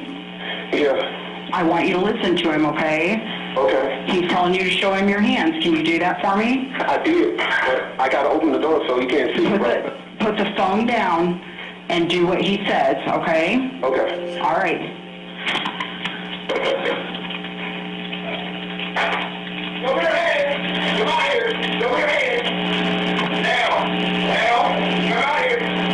Now on your knees! Alright? Hands on top of your head! Alright? Got anything on you that I need to know about? Okay? I need you to lay out flat. Lay out flat. Okay? Sorry, lay flat.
gotta get back going. I got another unit coming, and we're gonna get you all out of here, all right?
All right, so I want to talk a little bit about the call. Obviously, we heard it, but it's hard to hear, so I have a couple questions about it.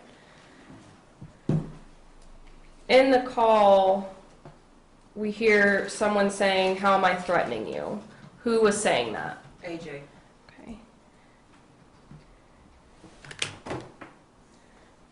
And did you hear AJ make any threats to the defendant?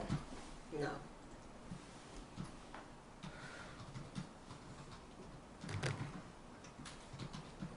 In the call, we hear someone say, "You're a grown man, you're a grown man." Who is saying that? Andrew. The defendant? Yes.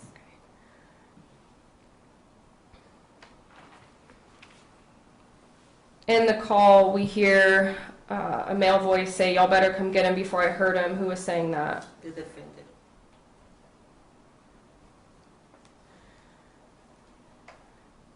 All right, and obviously I'm going in order of the call, so I'm Okay. asking questions on how we hear it. In the call, we hear a female voice. Can't really make out what's being said, but who is the female voice that we're hearing? Me. Okay. Was there anybody else in the house outside of the three of you? And the dog. And the dog? No. Yes, the dog can count as a person too, but. All right, in the call, we hear "That gun don't scare me." Whose voice is that? AJ. In the call, we hear screaming. Who was screaming?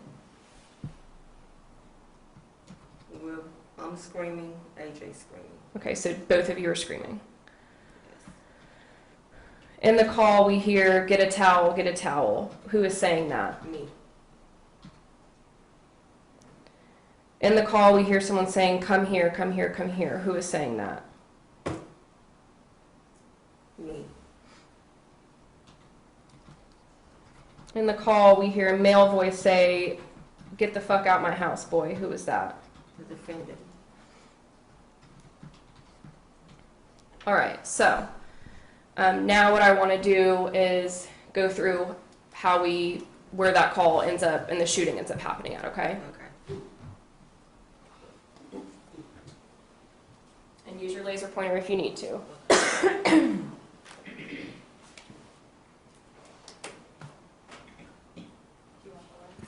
Yes, please. Thank you.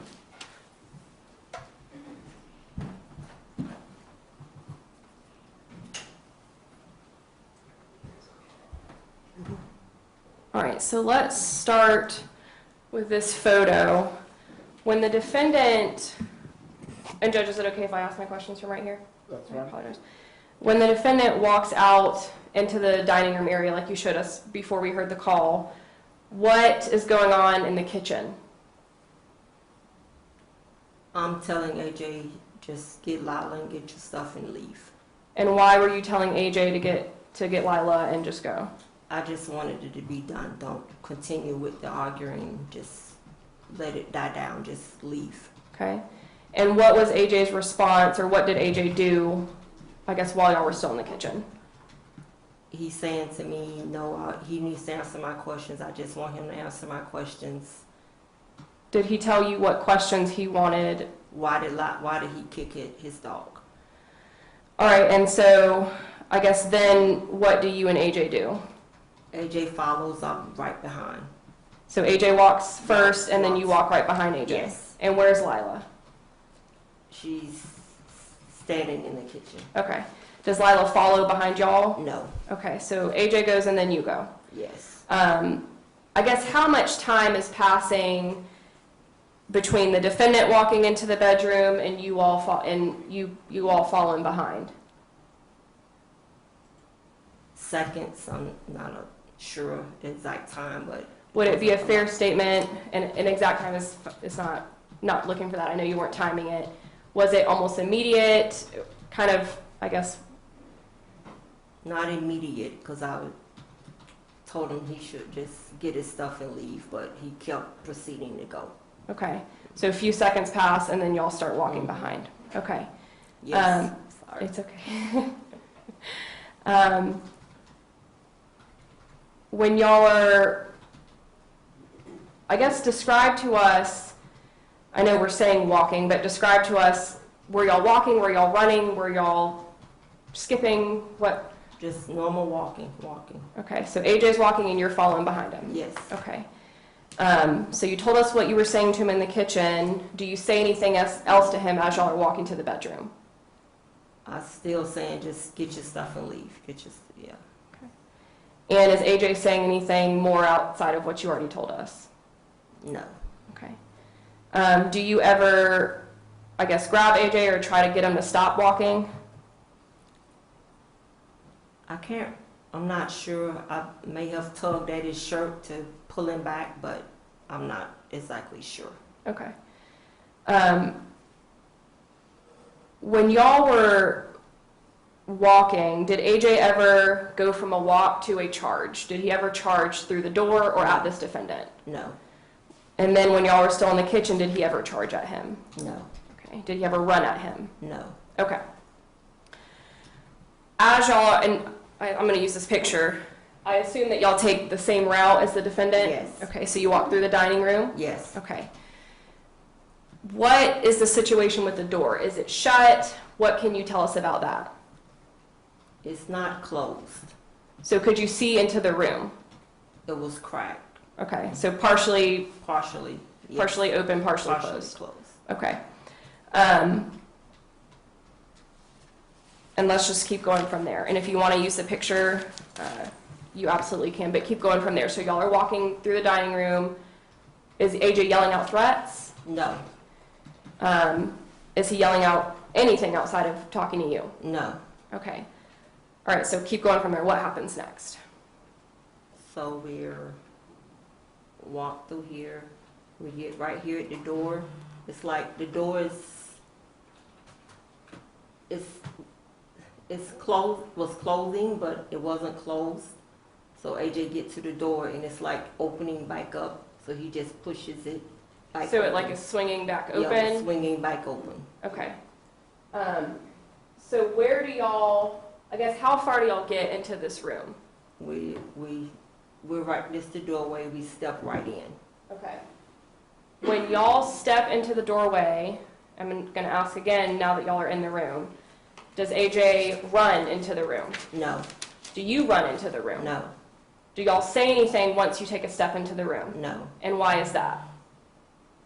We step into the room. As soon as we step in, Andrew walks forward and put the gun up to AJ's head. And I'm showing, right now on the projector states 2II. And now I'm going to show the witness states 2KK.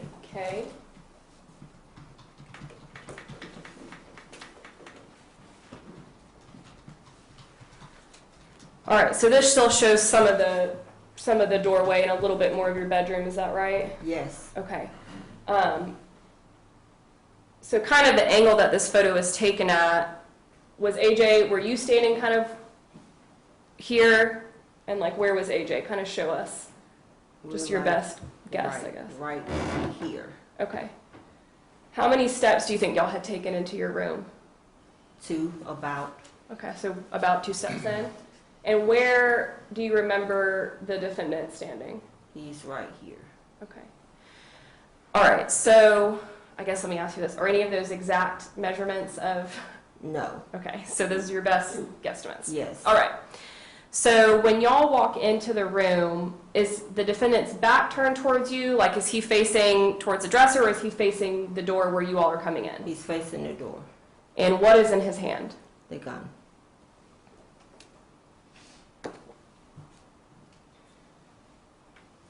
Showing the witness states 2 N.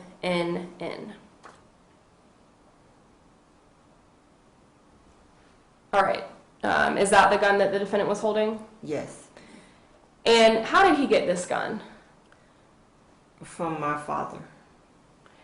And what, what was this gun to your father? It was his service revolver. My father was a policeman, a sheriff in Leon County Public Defenders. And so how did your husband end up with your dad's gun? My father ended up with Alzheimer's, and my mother wanted the guns out the house.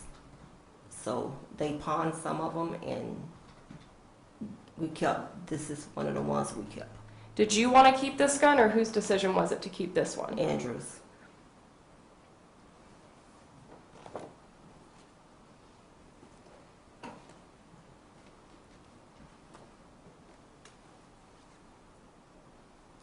All right, so, and use it if you need to, but if not, you don't have to use it. So when y'all, I'll ask you questions from over here. When y'all enter the bedroom, I think you said earlier the defendant took a step towards you. Yes. Do you guys back up, or do you just stand still? We stand still. All right. Is there any movement from, we'll just break it up a little bit, any movement from AJ when y'all take a step into the room? No. Any movement from you once y'all take a step into the room? No. Okay, and so when you see the defendant, he takes a step towards you? Yes. Okay, and the gun is in his hand? Yes. And what occurs next? Is anybody saying anything? He stepped forward, put the gun up to his head, then he bring it down. AJ's like, I'm not scared of that gun. And AJ goes to turn, and the gun goes off. Okay, and so when you say AJ goes to turn, I guess, like, what does that, like, is he moving away from the gun? What is that doing? Moving away. He's like turning away from the gun? Away from the gun. Okay. And I know you're saying the gun goes off. Was somebody holding that gun? Yes. Okay. Was somebody's finger on the trigger? Yes. Okay. Has that gun ever gone off in the drawer or anything like that? No. Okay. So the defendant was holding that gun, and it shot your son? Yes. All right. In the moment, and I'm going to try to slow it down a little bit, okay? In the moment that you hear the pow, what's going through your mind at that time? I'm just, I don't know if I'm screaming yet, or I don't know if he actually had hit AJ when the bullet went off. All right, so then what happens? So AJ turns away from the gun, and what happens? It goes off. He falls to the floor. And so I'm going to stop you. I see you looking. I'm going to put a picture Okay. up so you can tell us. I know that that's helpful. 1 second.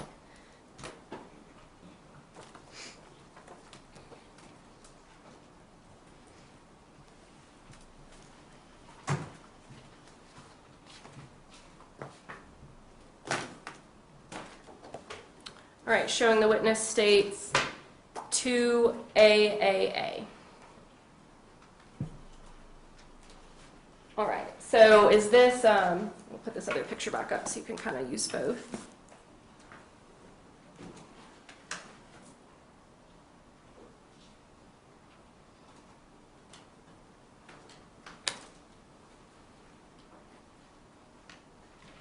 Okay, so states 2KK, does that show, just from kind of a different angle, what's in states 2AAA? Is that the same room, but just kind of at a different angle? yes. Okay. All right, so AJ hits the ground, and where does he hit the ground at? He's like right here. Where that blood is? Yes. Okay, and how does he hit the ground? Does he fall forward? Does he stumble forward? Kind of describe that to us. He kind of just fall and his legs are straddled, separated. Okay. Is he flat on the ground? No. Is he got his arm? Say that again. He's not flat. He's not laying down. He's not directly all the way sitting up. Kind of just Like crouched down. crouched up. And where were his hands? Up On his over face. Yes. Okay. And I guess for the record, the witness was holding her hands around like her mouth, chin area. All right, so once AJ is on the ground, is he moving at all? No. What happens next? Andrew, the defendant, turns in front of me, and I'm holding my arm out. He turns and aims the gun down. It goes between AJ's legs. He fires it again. Okay, so why are you holding your arm out? What are you trying to do there? Reaching at AJ. Okay, so after AJ hits the ground, you're reaching out. Yes. All right. How do you know that the defendant was aiming at AJ? He aimed the gun that way. Okay. Did you see that happen? Yes. Okay. Did AJ have a weapon when he was on the ground? No. Did AJ reach for a weapon when he was on the No. ground? Was AJ saying anything when he was on the ground? No. Were you saying anything?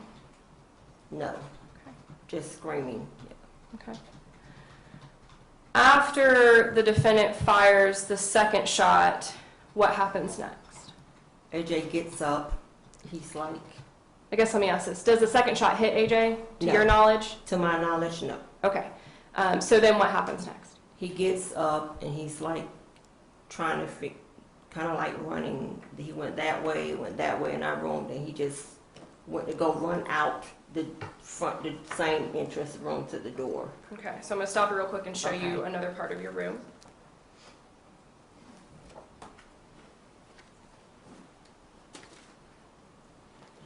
All right, so I'm showing the witness states 2LL and states 2PP as in Paul. All right, so 2LL, what, I guess what direction does AJ start walking first? That way. He gets up from there and goes this way. And what is that way? It goes to our bathroom and closets. Okay, so does this photo states 2PP show another doorway? This? That's the way to go to the door. Okay, so if we were to go through that door, where could it take us? The bathroom. And then is there another? And there's another door that takes you to the other room. Okay, so could you get out of the house by going that way? Not out the house. Not out, but out back into the main area, I guess I Yes. should say. Okay. And then in your room, so there's this kind of hallway doorway to go back out into the main house, and then is there also the master bedroom doorway? Yes. Okay.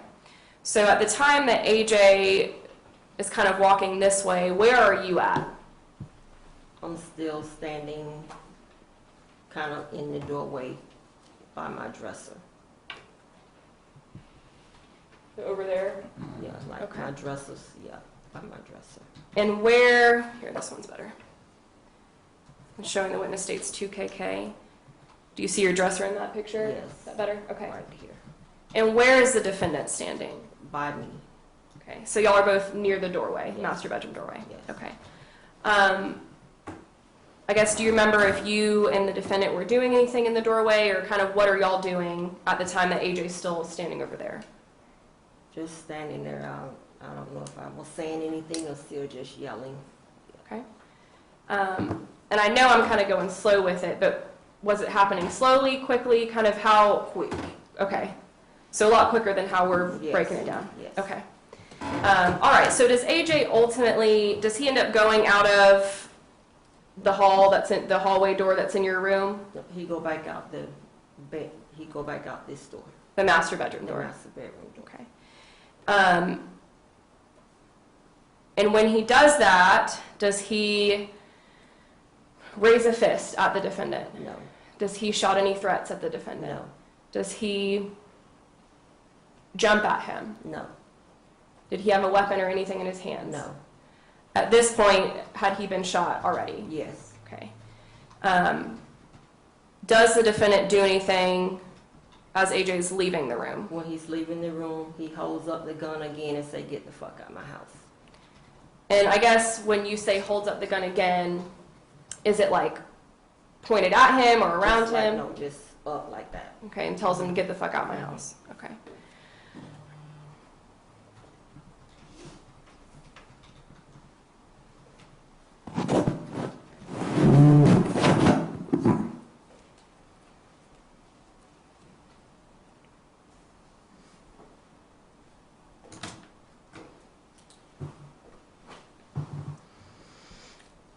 All right, so once AJ leaves the room, Mr. kind of, James, if you're done with the viewer, if you can turn it off. Oh, yes, and sir. Position up. it's just gonna take a long time to come back.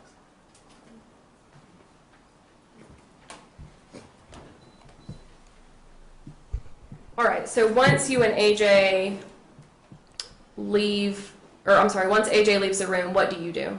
Follow behind him, told him to go and grab a towel. He went to his room, grabbed his phone. I told him to grab a towel. Okay. Then we ran out. And does he ultimately grab a towel? Yes. Okay.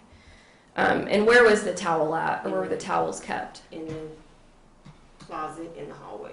Like a linen closet? Linen closet. Okay. And what do y'all do once he grabs the phone and grabs the towel? We run out through the kitchen, out the garage. And does that lead you to outside? Outside. All right. Yes. Once you get outside, what happens? AJ yells for me to go back and get Lila. So I went to go back to try and get in, and the door was locked. And Lila is the dog? The Lila's the dog. Okay. So you go back to try to get Lila and the doors are locked? Yes. Do you try to unlock the door? I go to the front because it's a padlock and you can put in the code. I was putting in the code and he came and locked it back so I couldn't open the door. Who is he? The defendant. Do you see him? Like, how do you know that the door's locking back? Because you can hear, that's when I'm there pushing the buttons, he turned it. So that it back wouldn't to lock. open? Right. So Okay. So are you able to get in to get Lila? No. All right.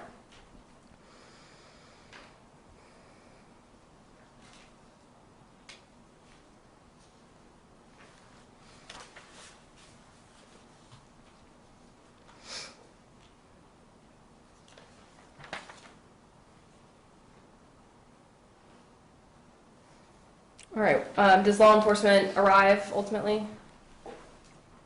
While they arrived while I was next door knocking on my neighbor's door Okay. Why were you knocking on the neighbor's door? to let me. I didn't have my phone, no nothing, just to make sure that 911 was on the way and they needed an ambulance, so I was knocking on their door. Okay. Was AJ bleeding? Yes. Okay. All right. So once law enforcement, I guess, do paramedics arrive as well? Yes. Okay, and then the police also arrive? Yes. Does AJ go with the paramedics? Yes. Okay, and then do you stay where do you go? I stayed in talking to the sheriff there. Then Okay. I eventually went to the sheriff's department and had to make a statement. Okay. And then did you go to the hospital ever? Hospital after that. Okay. Do the doors on your bedroom, so your master bedroom, do those doors lock? Yes. Does your bathroom door lock? Yes. Does the office door that you can get to through your bathroom, does that door lock? Yes. Okay. Are there other house phones in the house? Like handsets, I guess is what it's called? Yeah, we had three handsets. Okay. Yeah. Does the defendant have a cell phone? Yes. Had the defendant ever expressed to you that he was fearful of AJ? No.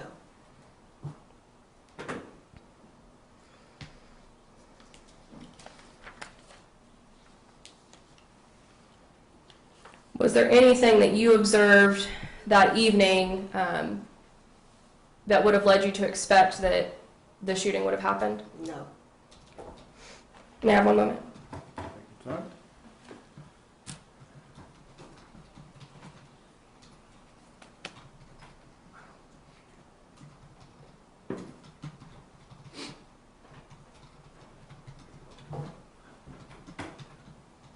I don't have any further questions for right now. Cross-examine.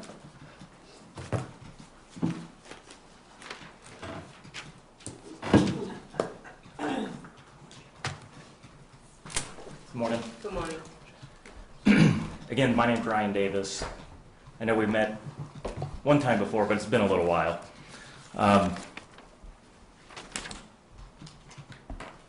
Flip back.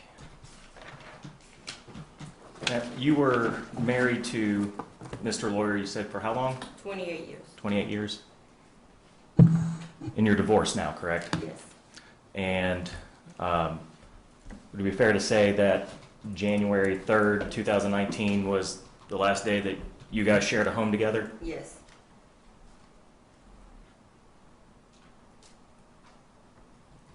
And other than maybe some communication through divorce attorneys, you have not had any contact with Andrew Lawyer since January 3rd, 2019, correct? Yes.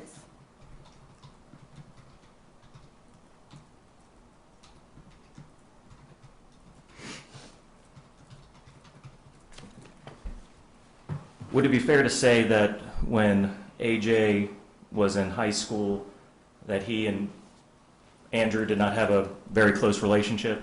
Yes.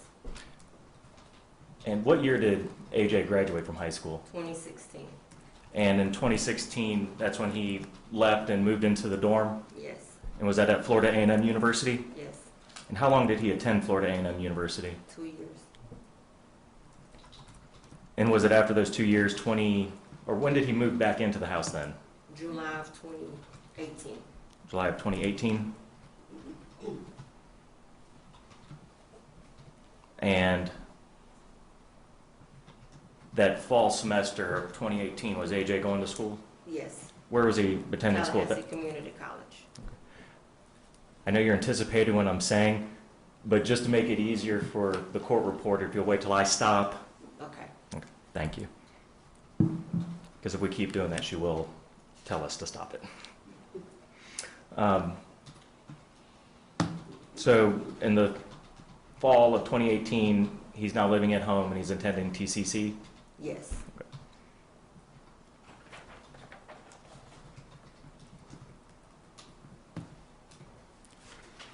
And when AJ was, I guess, at Florida A&M living in the dorm, did he come home to visit much? No.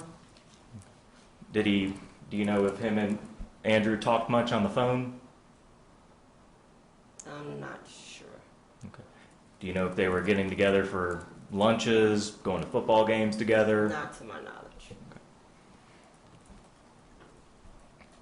So not typically what you would expect with a child in college relationship?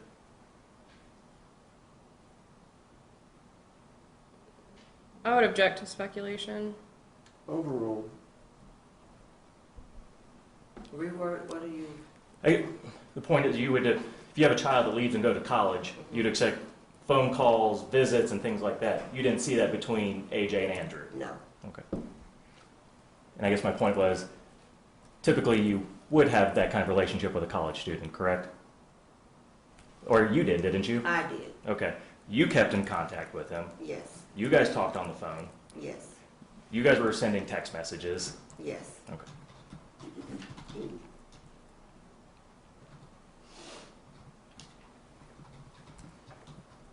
And you testified earlier you were getting ready to go to work, correct? Yes. And have been working the night shift, and are you and still working the night shift, correct? Yes. Okay. So this is the middle of the night for you. Yes.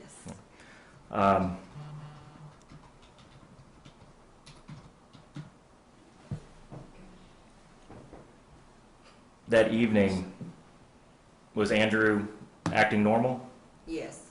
In a fairly decent mood? Yes. You had gotten up, got in the shower? Yes. Okay. And then, did he join you in the shower that evening? Yes. You get dressed, and he's sitting in the living room? Yes. Okay. And then that's when kind of the argument starts, correct? Yes.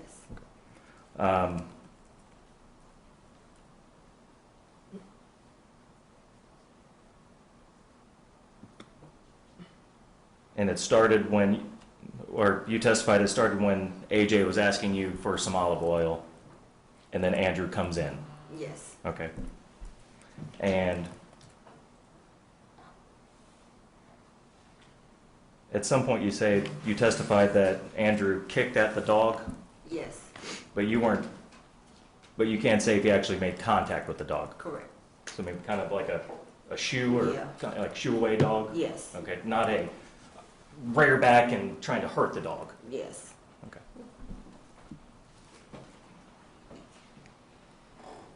And that's what causes AJ then to,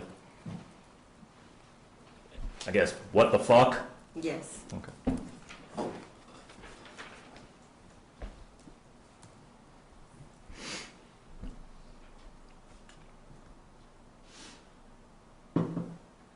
And at this point, you testified that they're kind of chest to chest, kind of jawing at each other, for lack of a better term?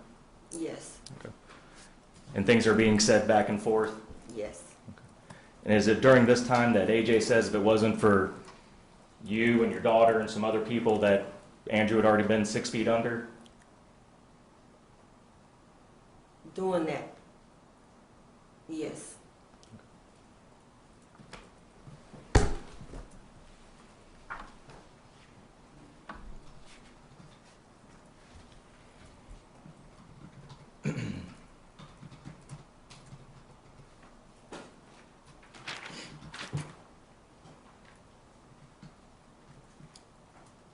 Do you recall anything else that AJ said to Andrew during that confrontation?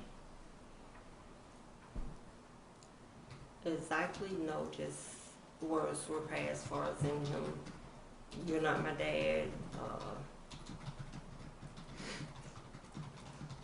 I'll go somewhere if I had somewhere to go. Okay.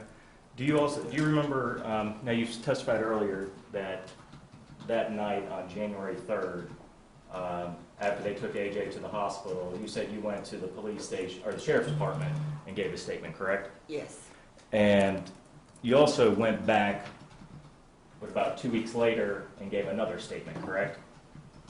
yes, You remember that? Did you review that statement at all before you testified here Yes. today? Okay. So do you remember also saying, in addition to the, if it wasn't for Mom and, you'd be 6 feet under, him also saying, AJ also saying, that you can't push me around anymore, stand here and man up to me? Do you remember telling them that? did I remember AJ saying that? Yes. Yes, Okay. And that's what you told the deputy when you went back in that second time? okay, Is that correct? yes.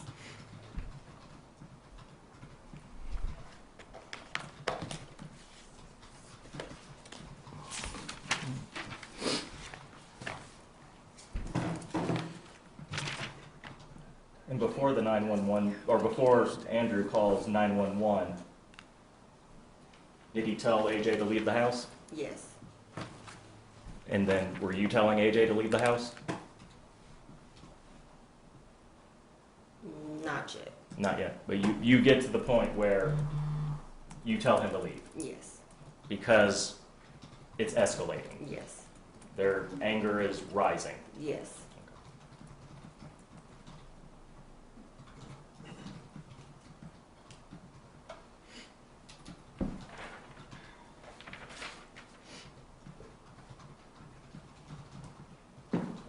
And Andrew picks up the phone in the kitchen and calls 911, correct? Yes, And we've heard the call, and for the first little bit, is he standing still there in the kitchen? yes, And that's when we hear him giving the address? yes, Okay. And he eventually removes himself from the kitchen, correct? yes, You're in the kitchen, and AJ's in the kitchen. yes, So Andrew he walks through the door, which then goes through the dining room, through another doorway, into a hallway, and then not into another doorway. the doorway out of the dining room. Kind of, I guess there's no door, but it's an opening. Right, Okay. So there's a little separation with the dining room and the hallway. Would that be accurate? the kitchen and the dining room, Right. And then on the other side of the dining room, isn't there another hallway? it's a hallway, And then the master bedroom. then the master bedroom. Okay. I know you lived there for 20 years, I didn't.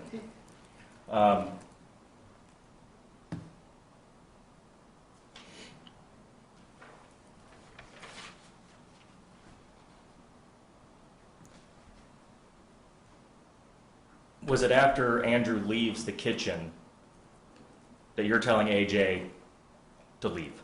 Yes, Get your stuff, get your dog, just go. yes, And does he listen to you? no, Does he even acknowledge what you're saying? no, His focus is on talking to Andrew. yes. He needs to be where Andrew is and confront him. He wants to talk to Andrew. Okay. And this is after he's already told him if it wasn't for you, he'd already be 6 feet under. Correct? Correct.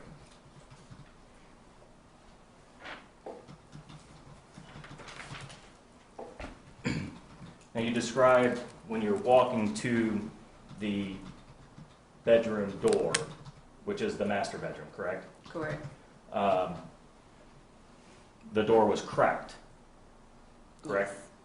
And then, and my understanding is, or did it appear that Andrew tried to close the door as he went into that room?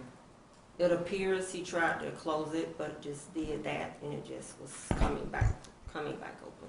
So it's one of those, if it doesn't If you don't close it, latch, it's gonna it just come kind of come back open? back open. Okay. Now, was it, by the time AJ gets to the door, it hasn't opened up as far as it would naturally, correct? Correct.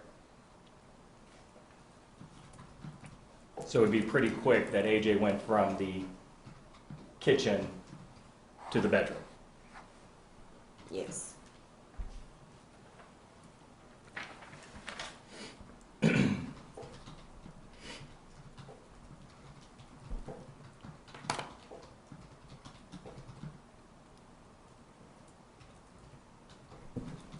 And you heard the 911 call, and Ms. James asked you several questions about whose voice we were hearing saying different things. We also hear on there somebody saying, "That gun don't scare me." Who said that? AJ.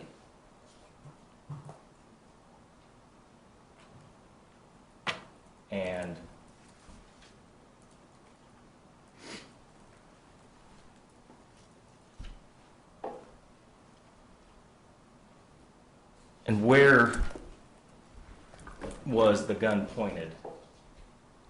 When Andrew points the gun, where does he point it? When he first pointed, it's up here at his head. Okay. And which side of his head? Left. Left side? Yes. Didn't you say right side earlier? No. Okay. I thought you said right side when Ms. James asked you the question. No. Okay. So it's left side. Left side. Okay.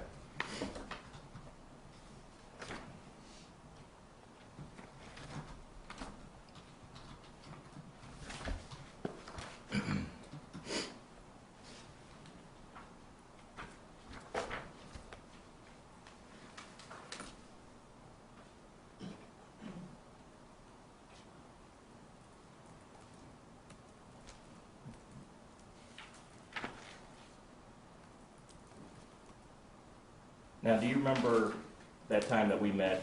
We did a deposition, correct? Correct. And it's actually just down the hall.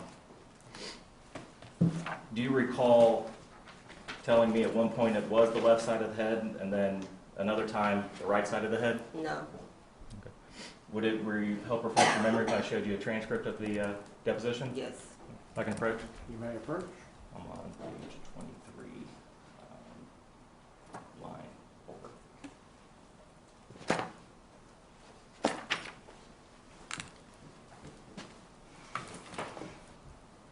If you could start it right there at line 1 and read it, and if you need to flip back just for context.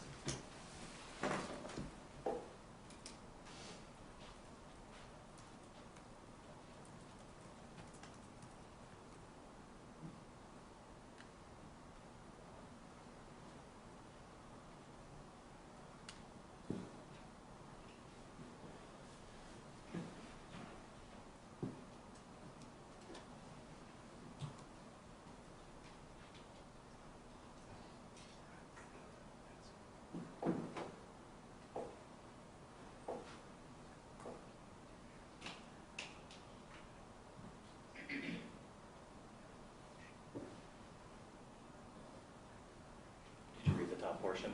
Yes. Okay. So there it says, okay, so the gun was at his right side, right side of his head. But it's to the left. Okay. So then you must have been mistaken when you said right side during Yes. the deposition.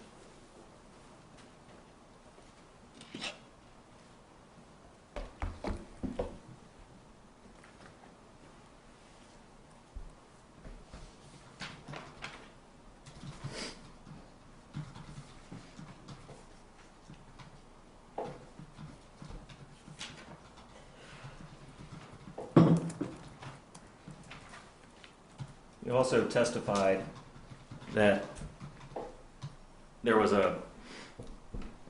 he pointed the gun again? Yes. Okay. And you said that was in the bedroom? He's at the doorway of the bedroom. Okay. When you're trying to get out of the When bedroom? we're getting out, yes. Okay.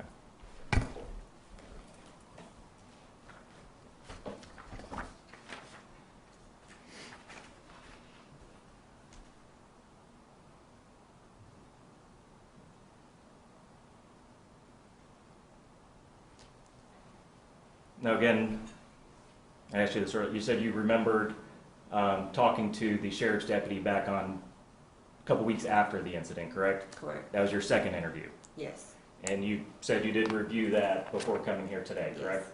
Okay. So do you recall telling the deputy about when you're leaving the room that Andrew just kind of let you guys leave? He just moved back and let us leave. Yeah, he didn't like stand in front and trying to stop us from going out. Okay. So then was it at a point later when AJ's trying to come back in the house or back towards the bedroom, that's when he points the gun at you? No? No. Okay. So at the same time, he's just kind of letting you go by and holding a gun and Yes. threatening? Yes. Okay.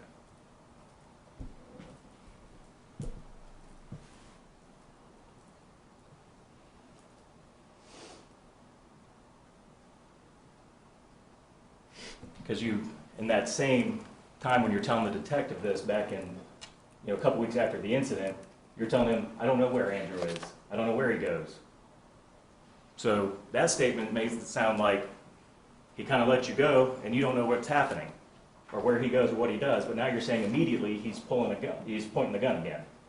Where who goes and what? Andrew. Okay. When we leave out the room, Andrew was still standing there at the doorway. Okay.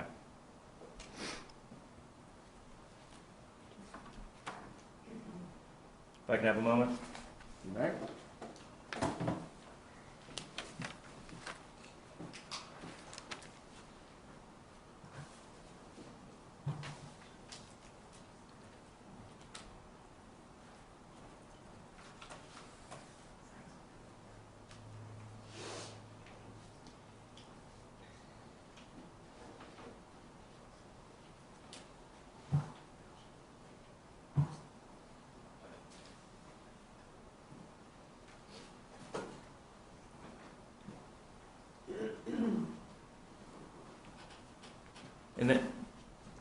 So the night of the incident, when you did your first interview, do you recall just telling the officer or the deputies that Andrew just kept saying, get out of the house, get out of the house? That's what he was saying?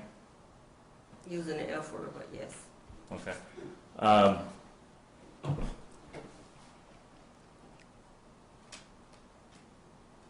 So when we hear on the 911 call, we hear him saying, get out the house, correct? Correct. And when you originally told the officers during your first interview, you said Andrew was saying, get out of the house, get out of the house, correct? Correct. And now today it's get the fuck out of the house. He told me not to use. Yes. Okay.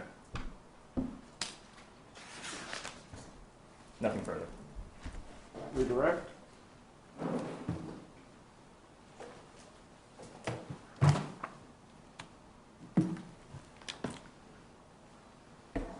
Miss Laura, you heard the call, right? Yes. Okay. You heard get the fuck out my house. Yes. Did you not? Yes. Okay. And he says a little bit of both, right? Get the fuck out of my house and get out of my house. Yes. So sometimes he uses the F word, sometimes he doesn't. Fair enough? Yes. Okay.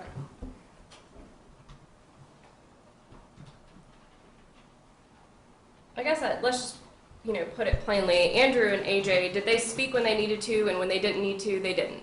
Yes. Okay. Did either of them make an effort with each other to, be in each other's lives, or was it just, was what it was, they didn't talk? It was what it was.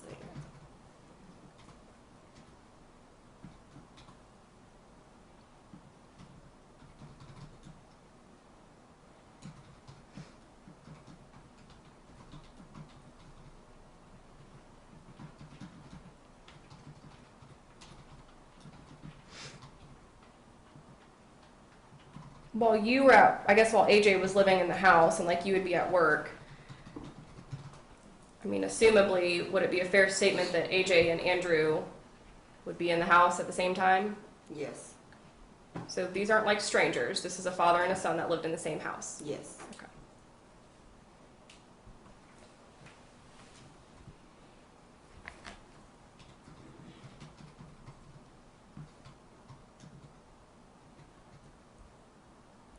All right, so the defense brought up sort of part of a statement that you said, which is that AJ was saying in the kitchen, "You can't push me around anymore, stand here and man up to me." Do you remember them saying that? Yes. Okay.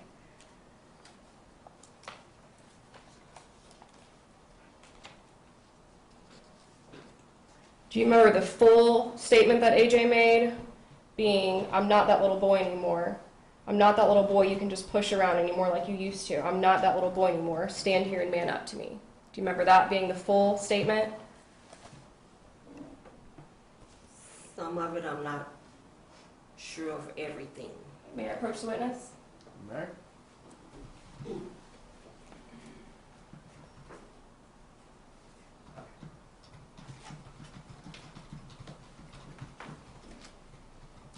Oh, sorry, on the table.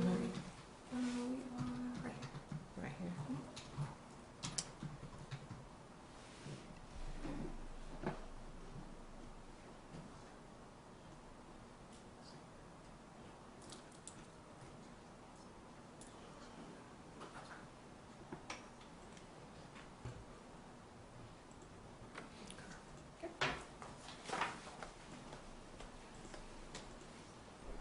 Did that help refresh your memory as to the full statement that AJ made? Yes. Okay. So it's not as if AJ's just saying, "Come get in my face and man up to me." He's telling him, "You're not going to push me around anymore." Is that a fair statement? Yes.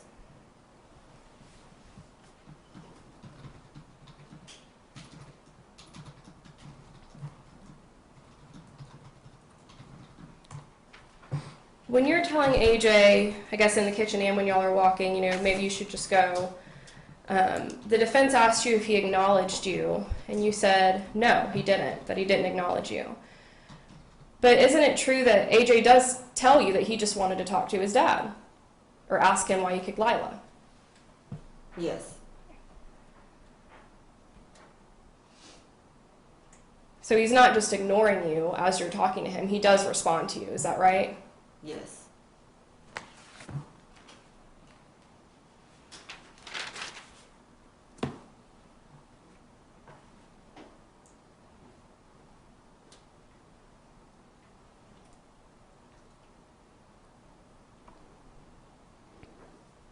The argument in the kitchen,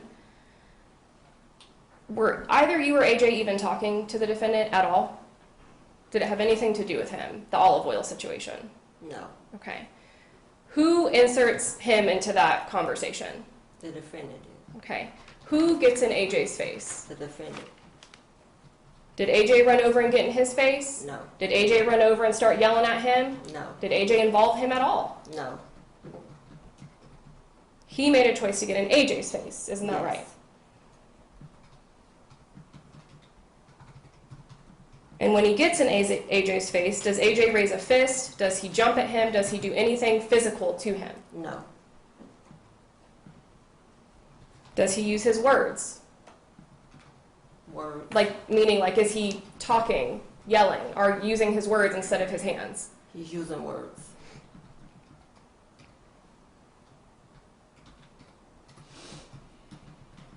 Was there anything that AJ was saying in that kitchen that made you think, let's go get a gun and shoot him? No.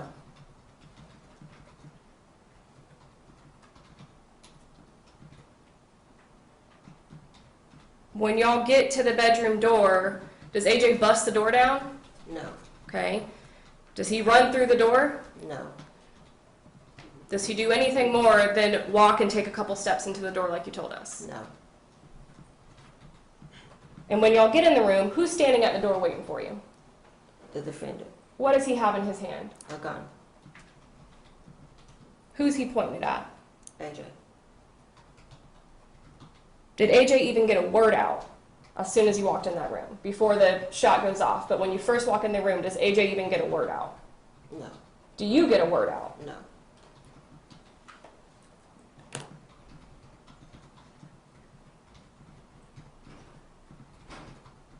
When you saw your husband holding that gun at AJ, did you think he was going to shoot him? No.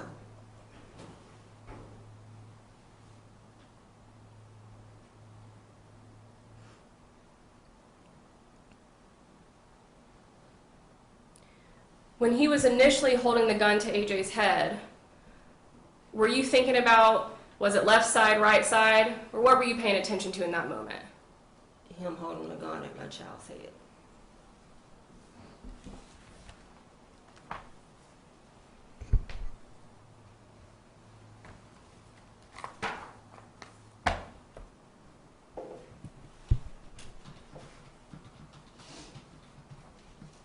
Do you have any, I guess, involvement in this argument and the shot being fired outside of you just being there to witness it? No. And do you love AJ? Yes. Okay, do you love this defendant? Yes. Even though you're divorced, you still care for him? Yes.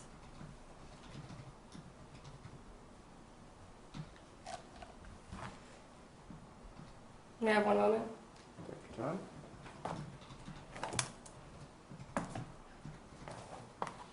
I don't have any further questions for her, Judge. She can stay under subpoena, but she's free to leave. Ms. Lawyer, you can step down. The attorneys can approach.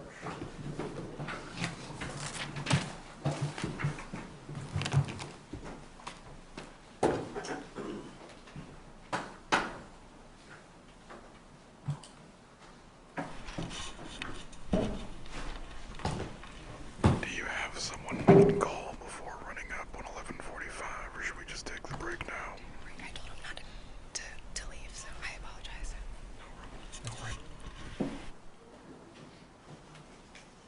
Members of the jury, we are going to take the lunch break at this time. There is a cafe here in the courthouse, as well as a deli and some other restaurants that are in close walking distance. The instruction that you received earlier today about not discussing the case amongst each other or with anyone else, that remains in place. If you wish to take your lunch break together, you certainly can. Again, you can talk about the weather, you can talk about just about anything, not what's happening in here. Does everyone understand that? Very good. For the record, I want to note the jury has indicated they've understood the instruction. The trial will resume at 1:30. Please be back by 1:20 so that way we can start on time. Enjoy your lunch break. Please leave your notepads face down on your chairs. Sorry? You meant 2 hours? Yes. We're taking it too early? No, from now until 1:30. 12:30? That's 2 hours. Oh, excuse me. It's 12:30. 12:30.